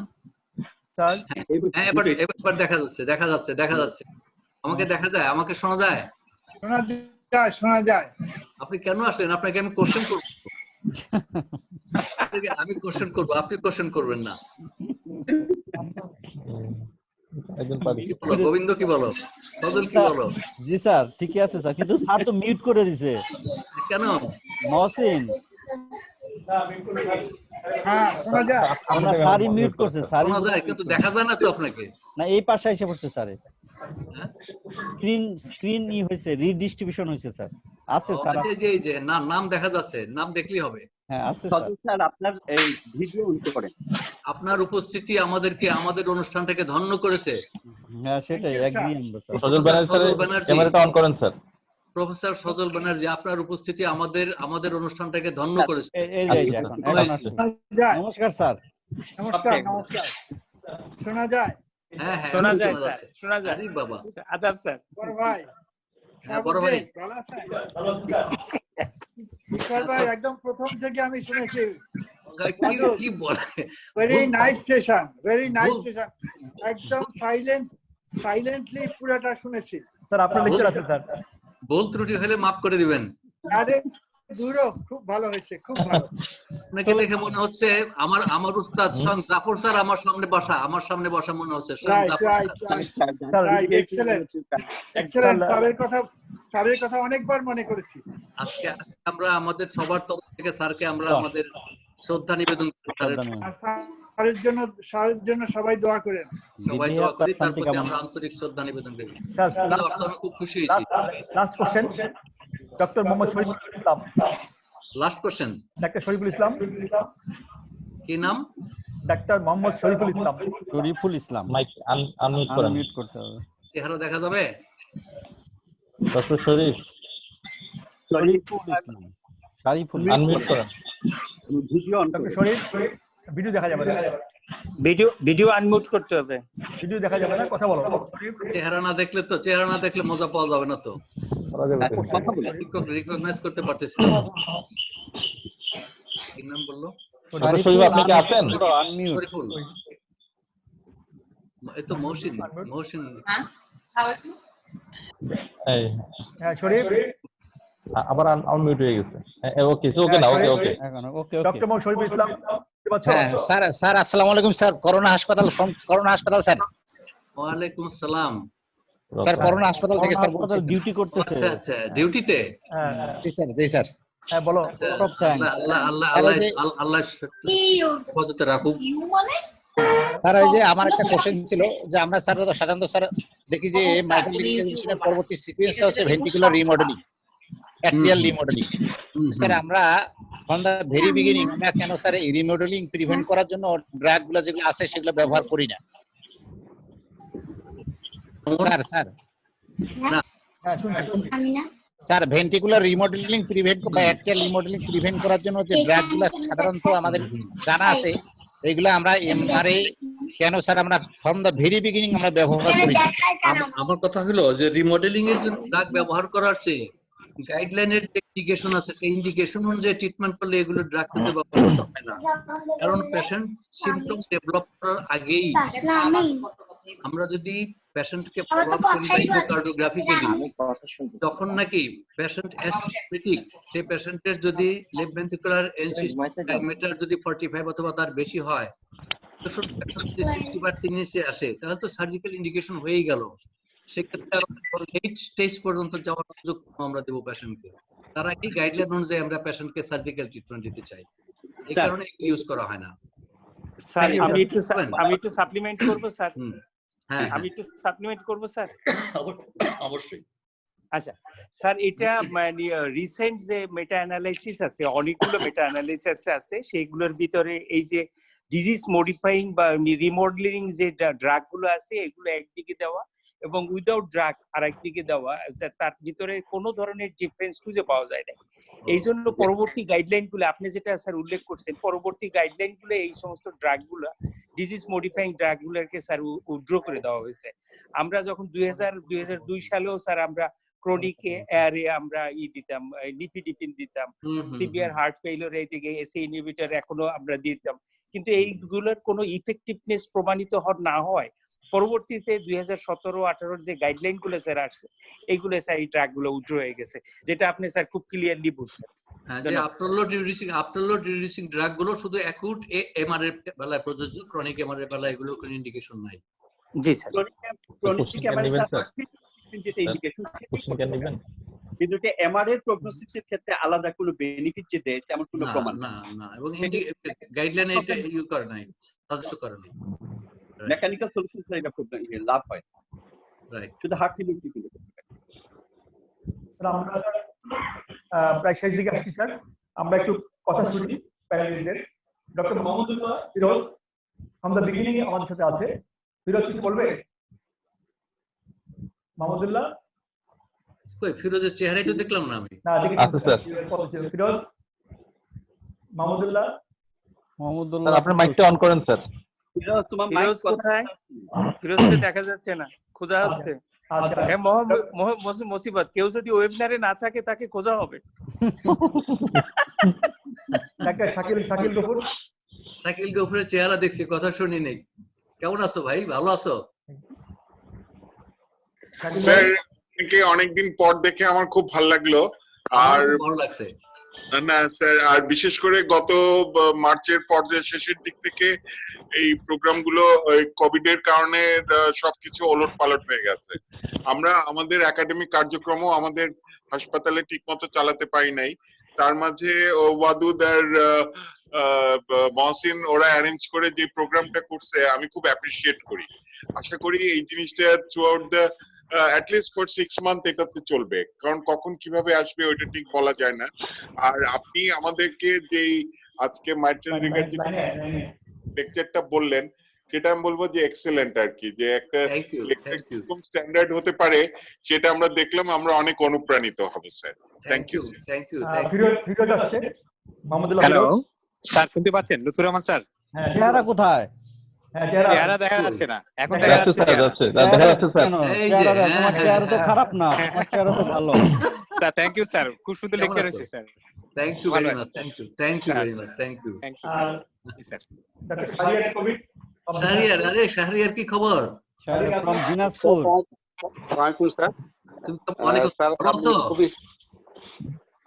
জি স্যার, খুবই এনজয় করেছি এবং অনেক ধন্যবাদ স্যার, আপনার এই সুন্দর লেকচারের জন্য অনেক ধন্যবাদ। আসলে অনেকদিন পরে আবার নতুন করে অনেক কিছু শিখলাম স্যার, অনেক ধন্যবাদ স্যার। কি বলো তুমি? Thank you, thank you. ঠিক আছে স্যার। এরপর আপনারা বোধহয় অদুস স্যার কিছু বলবেন স্যার? একটু কথা বলি। Finishing speech from Professor Wadud. Sir আমি একটু ওয়ার্নিং দিচ্ছি ছাত্রদের, কারণ এত সুন্দর লেকচার পেয়েছে, এখন এই ক্লাসিফাই আমার সেকেন্ডারি আমার কি বা কার্পেন্টার ক্লাসিফিকেশন কি, কখন তারা সার্জারি ইন্ডিকেশন আছে, ইকোতে কি করে ডিফারেন্সিয়েট করবে between rheumatic MR and other causes of MR, কখন তারা বুঝবে যে এই এমআরটা সার্জারি ইন্ডিকেশন কি কি আছে from echo point of view, এগুলো উত্তর কিন্তু এখন তাদের কাছে ক্লিয়ার কাট আমি জানতে চাই, কারণ এগুলো সব প্রশ্ন তারা শিখে গেছে। এবং ওই যে এখন আর এমআর এর ডিগ্রি নিয়ে নিশ্চিত তাদের কমপ্লেন হবে না, প্যারাশনাল লিফট কেন হতে পারে সেগুলো নিশ্চিত সব জেনে যাবে। আমি সবচেয়ে বেশি খুশি যেটা যে স্যার আপনি আমাদের শুরুটা এত সুন্দরভাবে আপনি করে দিচ্ছেন, এত ওয়ান্ডারফুল একটা লেকচার দিচ্ছেন যে এটা আমি আমার নতুনকে আপনাকে কৃতজ্ঞতা কিভাবে জানাবো বুঝতে পারছি। এবং আমাদের যারা অডিয়েন্স যারা আছেন, আমাদের সিনিয়র কলিগরা, আমার সিনিয়র স্যাররা সবাই যেভাবে আমাদেরকে উৎসাহ দিচ্ছেন সেটা স্যার সত্যি বলার অপেক্ষা রাখে না, আমাদের কৃতজ্ঞতা জানান। আর ইনসেপ্টটা স্যার আমাদেরকে যে হেল্পটা করছে, আমরা আসলে তাদেরকে আমি মনে করি তারা একটা বিশাল একটা ভালো কন্ট্রিবিউশন করছে আমাদের একাডেমিক কাজগুলো চালিয়ে যাওয়ার ব্যাপারে। আর মহসিন স্যার এজ অলওয়েজ সে হলো কি আপনার ওই যে আমি কি বলবো, কাজ ছাড়া ওর মন খারাপ হয়ে যায়, কাজে ওর কাজ না দিলে ওর মনটা ভালো রাখার জন্য কাজ বেশি করে দেওয়া। Thank you sir, thank you. আমি একটু বলতে চাচ্ছি স্যার এই মহসিন স্যারের ব্যাপারে। সে আমার স্যার এবং আমার ফ্রেন্ড। মোহাম্মদুল্লাহ ফিরোজা আমার স্যার এবং ফ্রেন্ড দুটাই। তো বলার পরে আমি ময়মনসিংহ এর ওরা অবশ্য ময়মনসিংহ থেকে আগে থেকে আমাকে বলতেছিল যে এইভাবে ক্লাস করার সিস্টেম হতে পারে কিনা। আমি বললাম যে দেখা যাক, চিন্তা করি। তার আগেই দেখি আমার মহসিন ভাই ফোন করে বসলো যে এরকম আমরা একটা ইনিশিয়েটিভ নিচ্ছি আইপিডিআই, যেটা কিনা খুবই ইফেক্টিভ। আমিও প্রথম থেকেই শুনতেছিলাম। ওয়াদুদ স্যার বললেন যে আসলে যে এত সিস্টেমেটিক ওয়েতে স্টার্টিং এবং ইন্ডিংও আমি মনে করতেছি সুন্দরভাবেই হচ্ছে এবং এতে অনেক বেনিফিটেড হচ্ছে আমাদের স্টুডেন্টরা আর কি। এবং পরবর্তীতে স্যার যারা বললেন যে পরীক্ষার হলে যদি জিজ্ঞেস করার সময় যদি আবার না পারে তাহলে আবার কি হয় সেটা, তো এটা মানে জাস্ট শুনলো, এরপর আবার রিক্যাপচুলেশন করতে হবে। কিন্তু মনোয়ারকে দেখলাম, মনোয়ার কোনো কথা বলে না। আচ্ছা ঠিক আছে, মনোয়ারকে বলা উচিত ছিল, মনোয়ারের কিছু কমেন্ট করা উচিত ছিল। এই মুহূর্তে নেই। আচ্ছা আমি শেষ করি। আমি প্রথমে ধন্যবাদ জানাই আমাদের বিক্রম স্যারকে, যে আজকে ওপেনিং ব্যাটসম্যান সেঞ্চুরি করেছেন, ফলে টিম ইজিলি যাবে উইন দ্য ম্যাচ। ফলে আমরা আশা করি যে ওপেনিং ব্যাটসম্যান সেঞ্চুরি পরে আমরা কিন্তু ইনশাআল্লাহ এই প্রোগ্রাম চলবে, ইনশাআল্লাহ নেক্সট 6 মান্থস অবশ্যই চলবে ইনশাআল্লাহ। আর ধন্যবাদ জানাই নেক্সট ক্লাসে অ্যানাউন্সমেন্ট দিয়ে দাও সিলেট থেকে, নেক্সট ক্লাসে অ্যানাউন্সমেন্ট অ্যানাউন্সমেন্টটা দিয়ে দাও এবং শাকিল জহুর স্যার, ফিরোজ, গোবিন্দ, শাহরিয়ার, এমনকি সবচেয়ে ইম্পর্টেন্ট হলো পার্টিসিপেন্টস যারা ধৈর্য সহকারে এখানে শুনছেন। আমি দেখতে পাচ্ছি এখানে প্রায় 150 উপরে পার্টিসিপেন্ট এখন আছে, সবাইকে ধন্যবাদ জানাচ্ছি। এবং আজ যেটা বলবেন ইনসেপ্টাকে অবশ্যই ধন্যবাদ জানাচ্ছি তাদের টিমকে, মিস্টার বিজান, ফাইদুল, সৌরভ, আদনান, আফসার, রায়ান। একজনের নাম না বললেই হয়, আরিফুর রহমান সজল, হ্যাঁ পটেনশিয়ালি